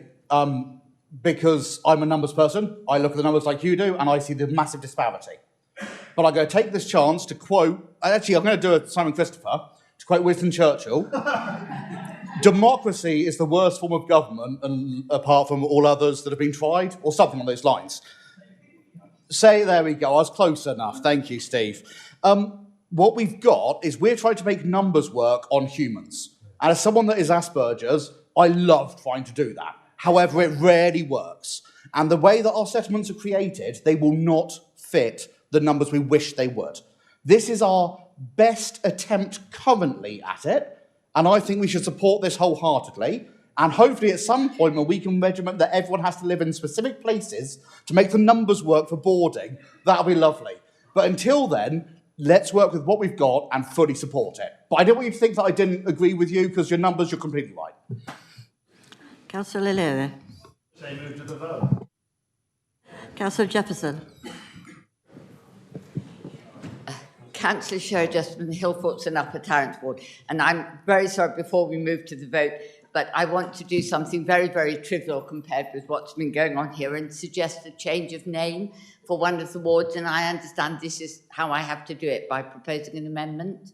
So the ward that is called Tarrants and Hillforts in our papers, as it's currently structured, the use of the name Hillforts has become largely irrelevant. So I'd like to propose that this ward should be known in future as Pimpern and the Tarrants, which makes more sense. I'm really sorry, but this is the only way I can bring this change to your attention. I realise it's trivial, but... Do you have a seconder for that proposal?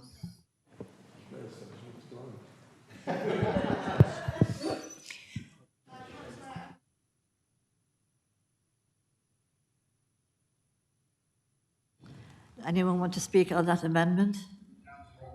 We'll have to put that amendment to the vote now then.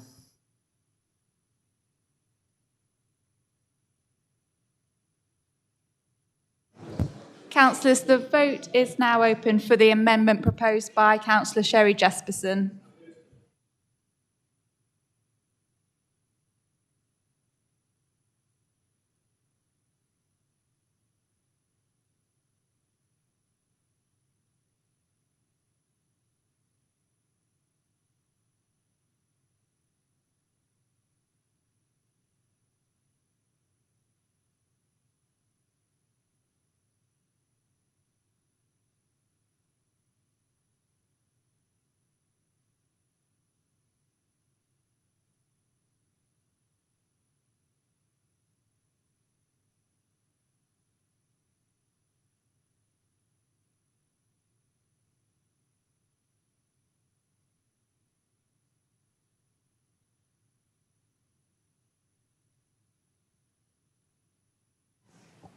Councillor Sarah Williams, could you vote for me again, please?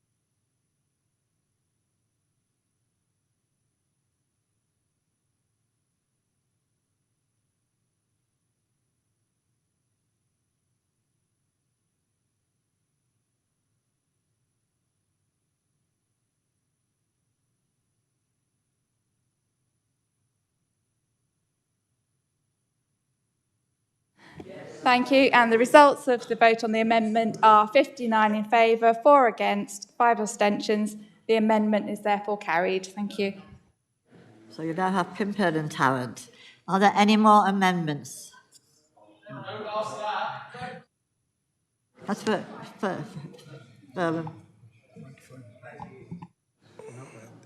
Thank you, Chair. Alex Furman for the ward Westham. I have an amendment which is changing the name of Westham to the Mighty Westham. May I have a seconder, please? If you're going to ask for a seconder for that one. Councillor Lacey Clark.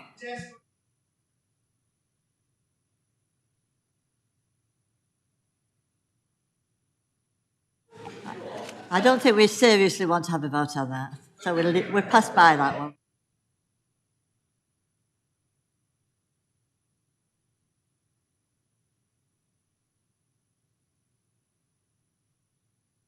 Right, okay, we have a proposal and second, then we'll have a vote on that.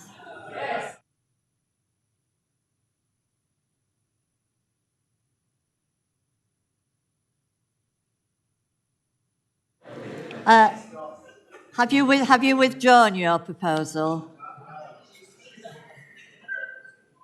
Well, I think this is very silly, but we'll have to have a vote on this now.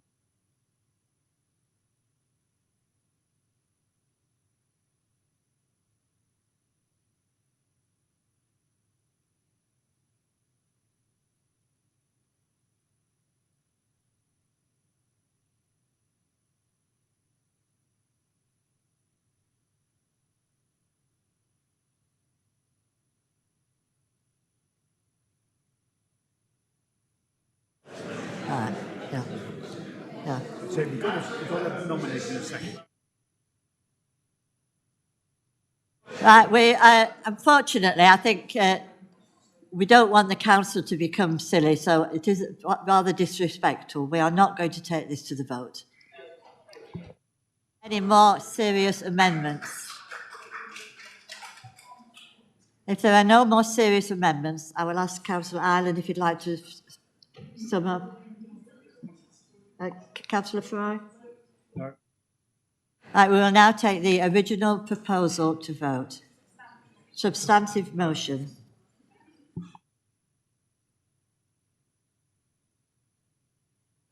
Councillors, the vote is now open on the substantive motion.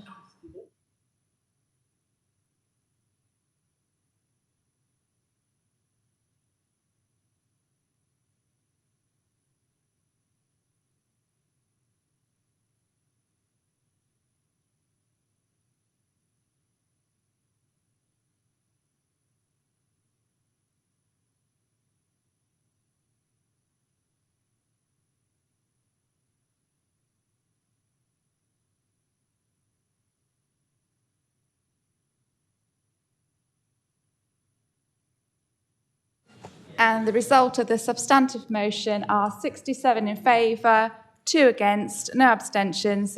It's therefore carried. Thank you. Thank you. We'll now move on to item 14, the flexible use of capital receipts. Sir Clifford. Thank you, Chair. Councillor Simon Clifford, Cabinet Member for Resources and Finance. In the light of some of the language that was used in our previous debate, can I please suggest that no one turns flexible use of capital restraint statutory into an acronym. Right. And don't look at 4.9 where it's in brackets. It makes me shudder. So this is an annual report that comes through, and we'll make sure that the acronym is never used again. It never sees the light of day. So thank you for your time. This is a reminder, it's not actually our decision. This is an ask of government. It's effectively a cabinet decision that's going to be, or that hopefully will be supported. It's already been through cabinet, recommendation to full council. The principle is well established over a number of years that we use, that we sell assets and use it to fund transformation. It was last used in December 2023. Most of the investment in transformation comes from asset sales that have been previously agreed. This ask is for a top-up of £500,000 or so from the previous expected income of over 12 million in sales for the coming year. Details of these projected sales were contained in an exempt paper at Cabinet last October.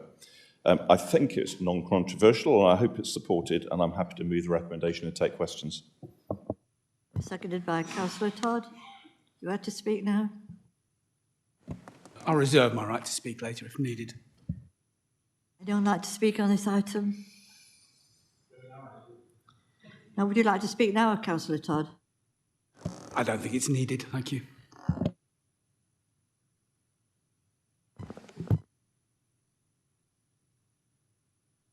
The vote is now open.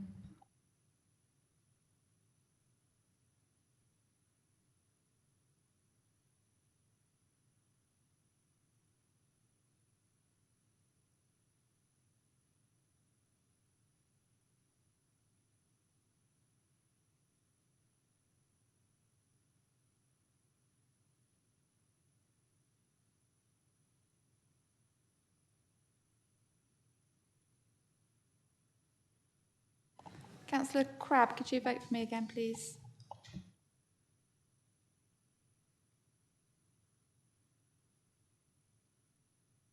Councillor Flower, would you mind pressing your button again, please?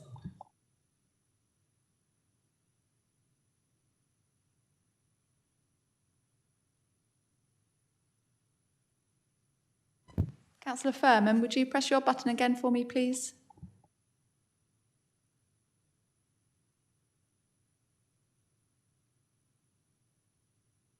And also Councillor Rowland Tarr, please.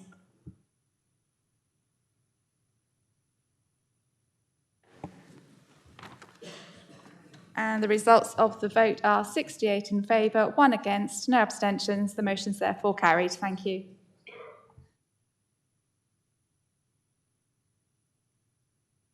Right, thank you. We'll now move on to item 15, questions from councillors. The first one is submitted by Councillor Brenton.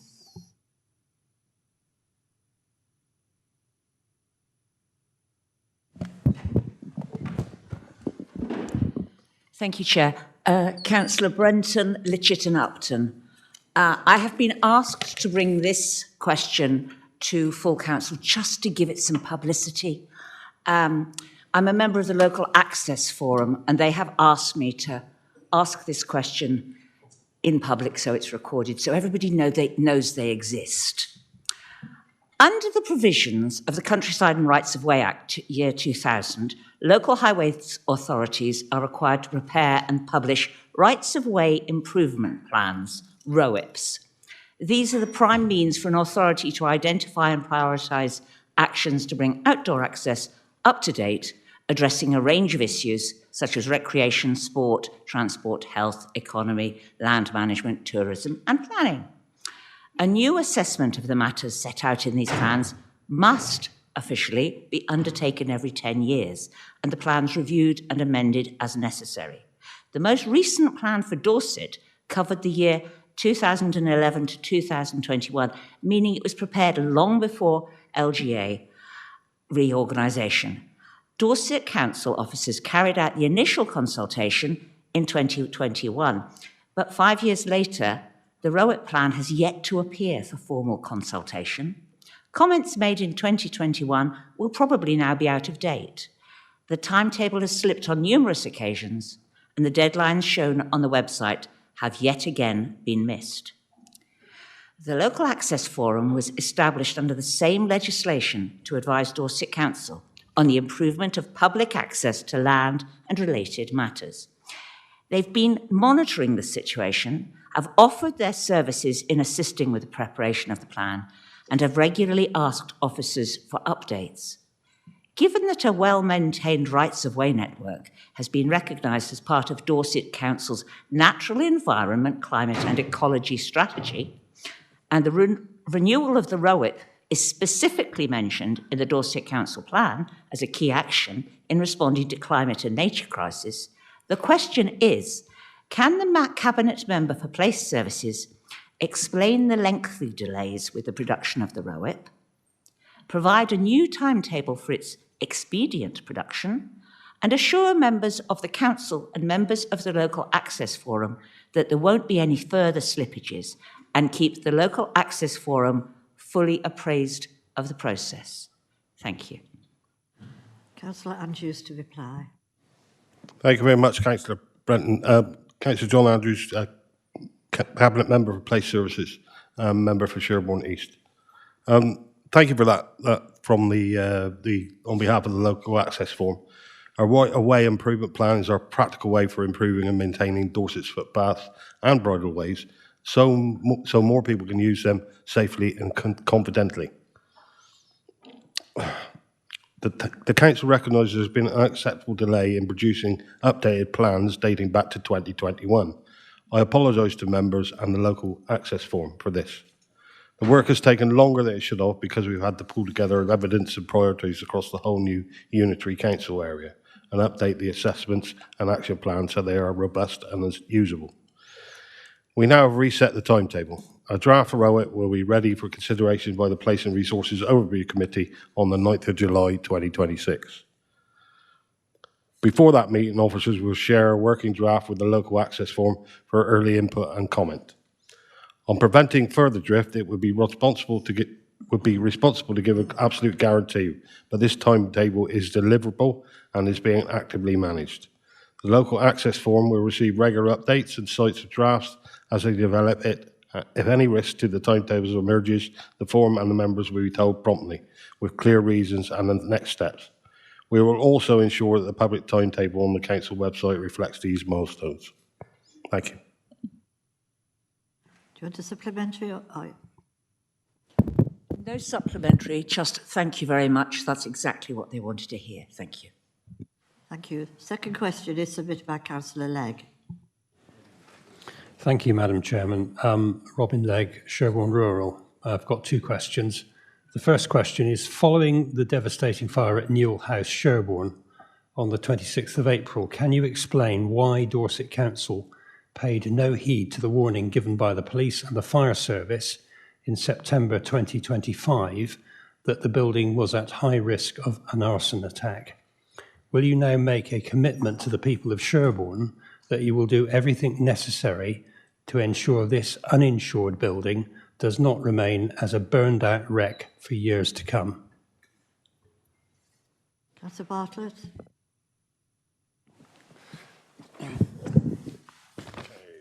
Thank you, Madam Chairman. Councillor Shane Bartlett, Cabinet Member for Planning and Ward Member for Wimble-Minster. Councillor Legg, thank you for your question and for setting out your concerns so clearly and candidly. I fully recognise the strength of feeling within the community and the distress caused by the loss of such a prominent and valued historic building. After the warnings about the vulnerability of this building last year, council officers in planning and building control worked with the owner of the property and the police to board up the doors and windows on the lower parts of the building to prevent access. Other steps were also taken, but these may have a bearing on the ongoing police investigation, so there is a limit to what I can say at this time. Unfortunately, these steps proved insufficient. It is extremely difficult to completely secure a vacant building, particularly when that building is surrounded by a wall and not wholly visible to the public street. I note your concerns about what you feel may have gone wrong in this instance, but we must remember that the building is private property, and however much we might wish the council is not in a position to step in and take over every poorly maintained building at risk in Dorset. Council officers are in discussions with the owner of the building, and we will continue to work with the owner, the town council and others in the local community who want to help secure a long-term sustainable future for this building.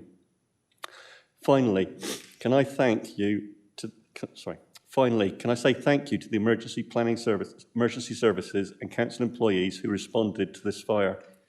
In the hours and days after the fire, council officers from the building control section worked to secure the safety of the building and reopen the road as quickly as possible. Planning and conservation officers advised on the best way to maintain what could be saved of the building's heritage value, and employees in the highways team managed the road closure and extensive diversions. In circumstances that we would all have preferred had not happened, our employees responded quickly and effectively alongside the emergency services. And Madam Chairman, I'm not willing to take a supplementary question on this due to the ongoing police investigation, and I don't want to prejudice Dorset Council's position currently with that investigation underway. Thank you. So no supplementary question on that. Councillor Legg, do you want to go to your next question?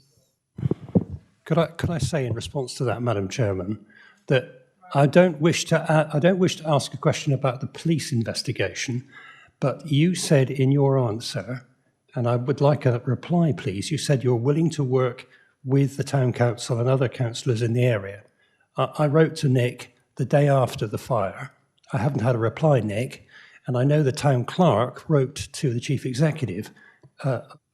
Is this a question? It's a question about why you say in the chamber that you are willing to work with the Town Council when we, the community, have been writing to you and you haven't even had the courtesy to reply. Going to come back, Councillor Bartlett. I'm happy to meet with Councillor Legg outside of this meeting, Madam Chairman, but I am advised by officers that I shouldn't make any further comment on this because there is a current police investigation ongoing. Thank you. Thank you. Councillor Legg, your next question.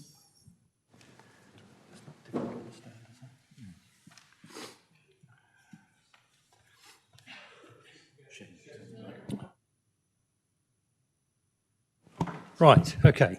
The second question. The Local Plan Executive Advisory Panel last met in December for a briefing on the early messages from the public consultation. Prior to that, the last meeting was in May 2025. With the next public stage of the plan process only 3 months away, when will elected members have an opportunity to contribute to the development of plan policies and the SIL charging regime? Councillor Bartlett again. Thank you, Madam Chairman. And Councillor Legg, thank you for your question. I have always made it clear in my advocacy for members across the council to work together on the emerging local plan to get the best outcome for Dorset, and the Executive Advisory Panel was set up in this spirit. Officers are currently assessing the consultation responses, around 9,000 representations, and finalising the supporting evidence, which is needed to test the suitability of sites, including any infrastructure requirements, mitigation measures, viability and affordable housing targets. We are also considering new and emerging government policies which will have implications for the content of our local plan. This is all essential work that needs to take place in preparing the emerging plan. I will arrange another meeting of the Executive Advisory Panel over the coming weeks, together with an all-member briefing, when we'll have a suitably clear and evidence position to share. Want a supplementary on that one? I do have a supplementary. Do you not fear that with the deadline approaching in August, I think, when the public are to be consulted again, that actually, as far as elected members are concerned, it will be a fait accompli in that the policies will all be written by the officers? Councillor Bartlett.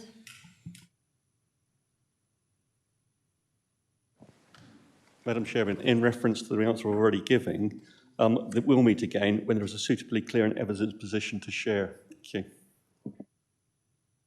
Question 4, submitted by Councillor Borden. Thank you, Madam Chair. Belinda Borden, Lyme Regis and Charmouth. I'd like to thank the Cabinet on behalf of residents, businesses, visitors and online admirers to Lyme Regis for the decision to allocate 6.2 million from Community Infrastructure Levy contributions towards the funding of the Cobb Stabilisation Project to protect our beautiful town for future generations.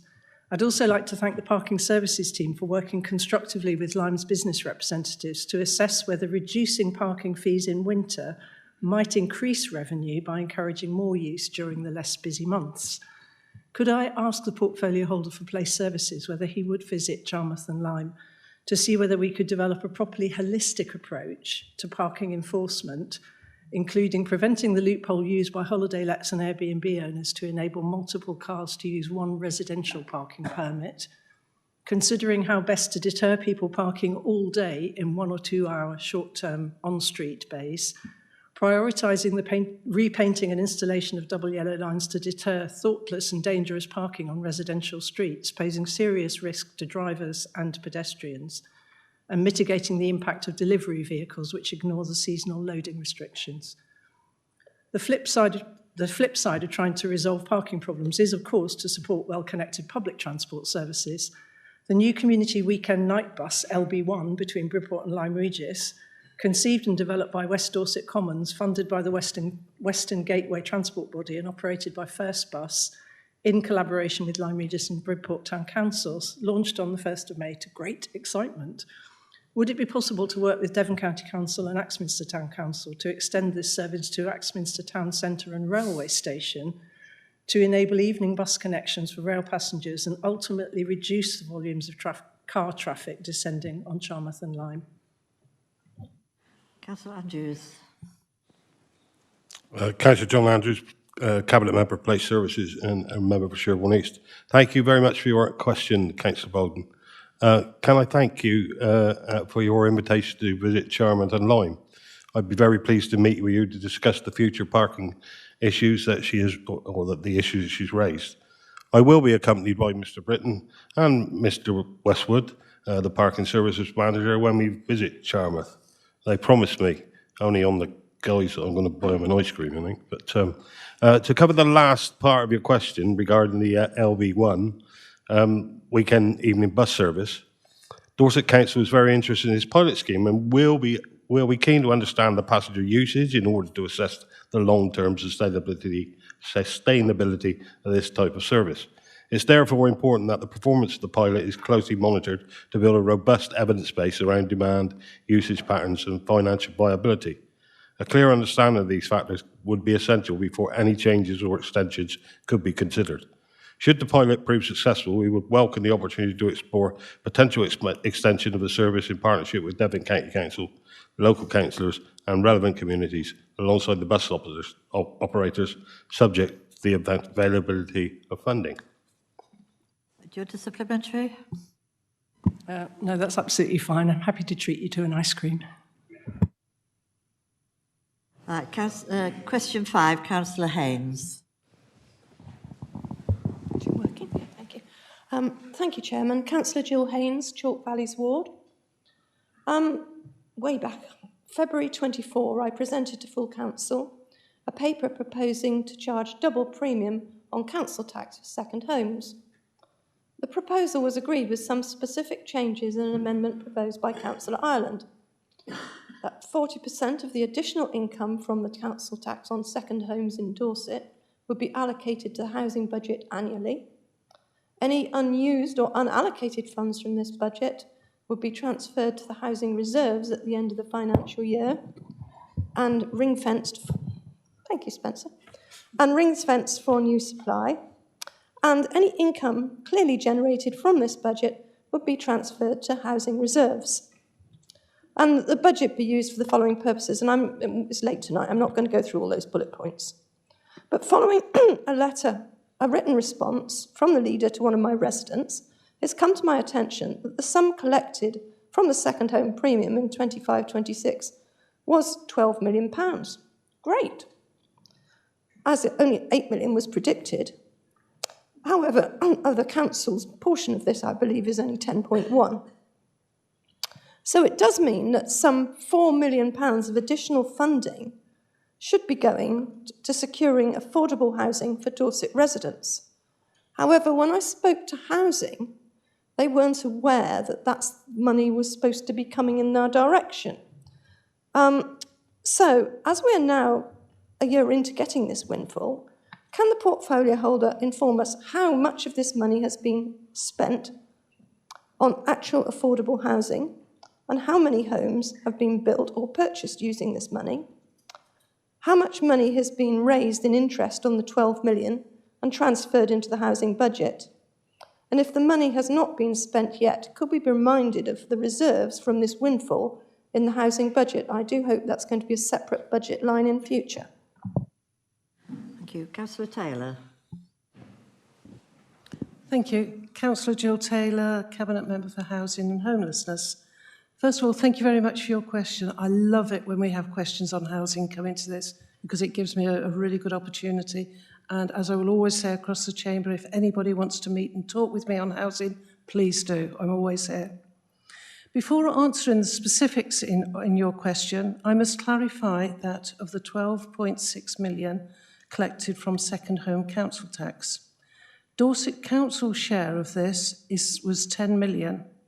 The remainder is received by preceptors who are also funded from council tax. So the rest of that went to police, fire, as well as the town and parish councils. When setting the 25-26 budget, the Cabinet considered how to maximise the impact of further investment in housing. The approved budget, approved at full council in February 25, contained the following investments into supporting housing, totalling 3.95 million. And that was 1.5 million of funding to support the Housing Transformation Resource, 1.6 million to Housing Capital Project Fund, 0.75 million into capital funding for annual developments, brackets housing, and 0.1 million of revenue funding to support capital projects. These investments recognise the work required to strengthen resources within the service to maximise the availability of affordable housing across Dorset. This reflects the anticipated budget amount of income and in fact exceeds the 40% commitment on the budget of 8 million. So in answer to your first question specifically asks about one element of this, which is the affordable housing and how that budget money was spent. Capital spend was utilised to support the development of a number of successful schemes, including West Farm in Weymouth, Hardy House on Portland, The Haven, once again in Weymouth, Penrose, which I think is Wimborne, and the bus shelter. In total, these schemes provided a total of 25 units of temporary accommodation, with a combination of shared and self-contained units for homeless households. These units provided accommodation for families, young people, rough sleepers, and one that we specifically have for women, recognising the special needs of women. Yes. Funding was also allocated to bring forward to market the extra care development in Wareham. However, this remains unspent at present, but will be carried forward as new proposals are brought forward for this. These schemes have cost a total of 3.216 million to date. Looking at the 26-27 budget, we have made an additional commitment of 1.4 million, in addition to the recurring 3.95 million, to reflect our council's priority to provide affordable and high-quality housing. As you'll be aware, this is one of the priorities of the council. This means that for 26-27, the total planned spend exceeds the 40% from the February 2024. We are now reviewing our progress on our council priorities, and we are committed to continue to invest in this vital area. In answer to your second question, where you're asking about what's happening to interest and where's the money at the moment, council tax is billed and collected throughout the year in equal instalments. The council does not separately identify or accrue interest on any service budgets due to the timing of spend. Thank you. Get a supplementary? Thank you, Chairman. Yes, I do. I'm glad that the portfolio holder brought up the fact that it was agreed that when we were charging the double council tax, that the premium received would be part of the collection fund and then it would be shared between the council and other precepting authorities. on their base of the council tax. And I have got a question at the end, if it doesn't sound like a question now. After we heard the question from the member of public at the beginning of this meeting, in my area there are grave concerns about the proposed closure of Maiden Newton Fire Station and the risk to residents and properties that this poses in this very rural area. Would the Chamber agree with me that the 4.5% from... This is just a question, thank you. Would the Chamber agree with me that the 4.5% from this windfall due to the fire service, some £500,000, would be well spent on protecting our rural fire stations? Thank you. Councillor Taylor. I think that's a very different issue that would take a lot more debate in to get to the bottom of it. Thank you. Question 6, submitted by Councillor Gibson. Thank you very much, Chairman. Simon Gibson representing Verwood. Verwood has experienced a number of missed bin collections this year, with several areas suffering multiple missed bin collections within a few weeks. One of the reasons that has been repeatedly given is the unreliability of the vehicles. If we want people to use the full range of recycling and refuge services, it is vital that they can trust and depend upon the service itself. The local team do an incredible job, but appear to be being undermined by multiple breakdowns in vehicles. Given that this is a key service for all residents and a service that Dorset Council has typically run incredibly well, what more can be done to support the local team at the Ferndown Depot to improve reliability of the bin fleet? Councillor Andrews.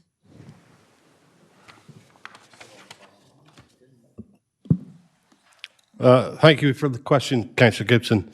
Councillor John Andrews, Sherwin East, and Cabinet Member for Place Services. Reliable waste and recycling collections are core service, and where we have been issued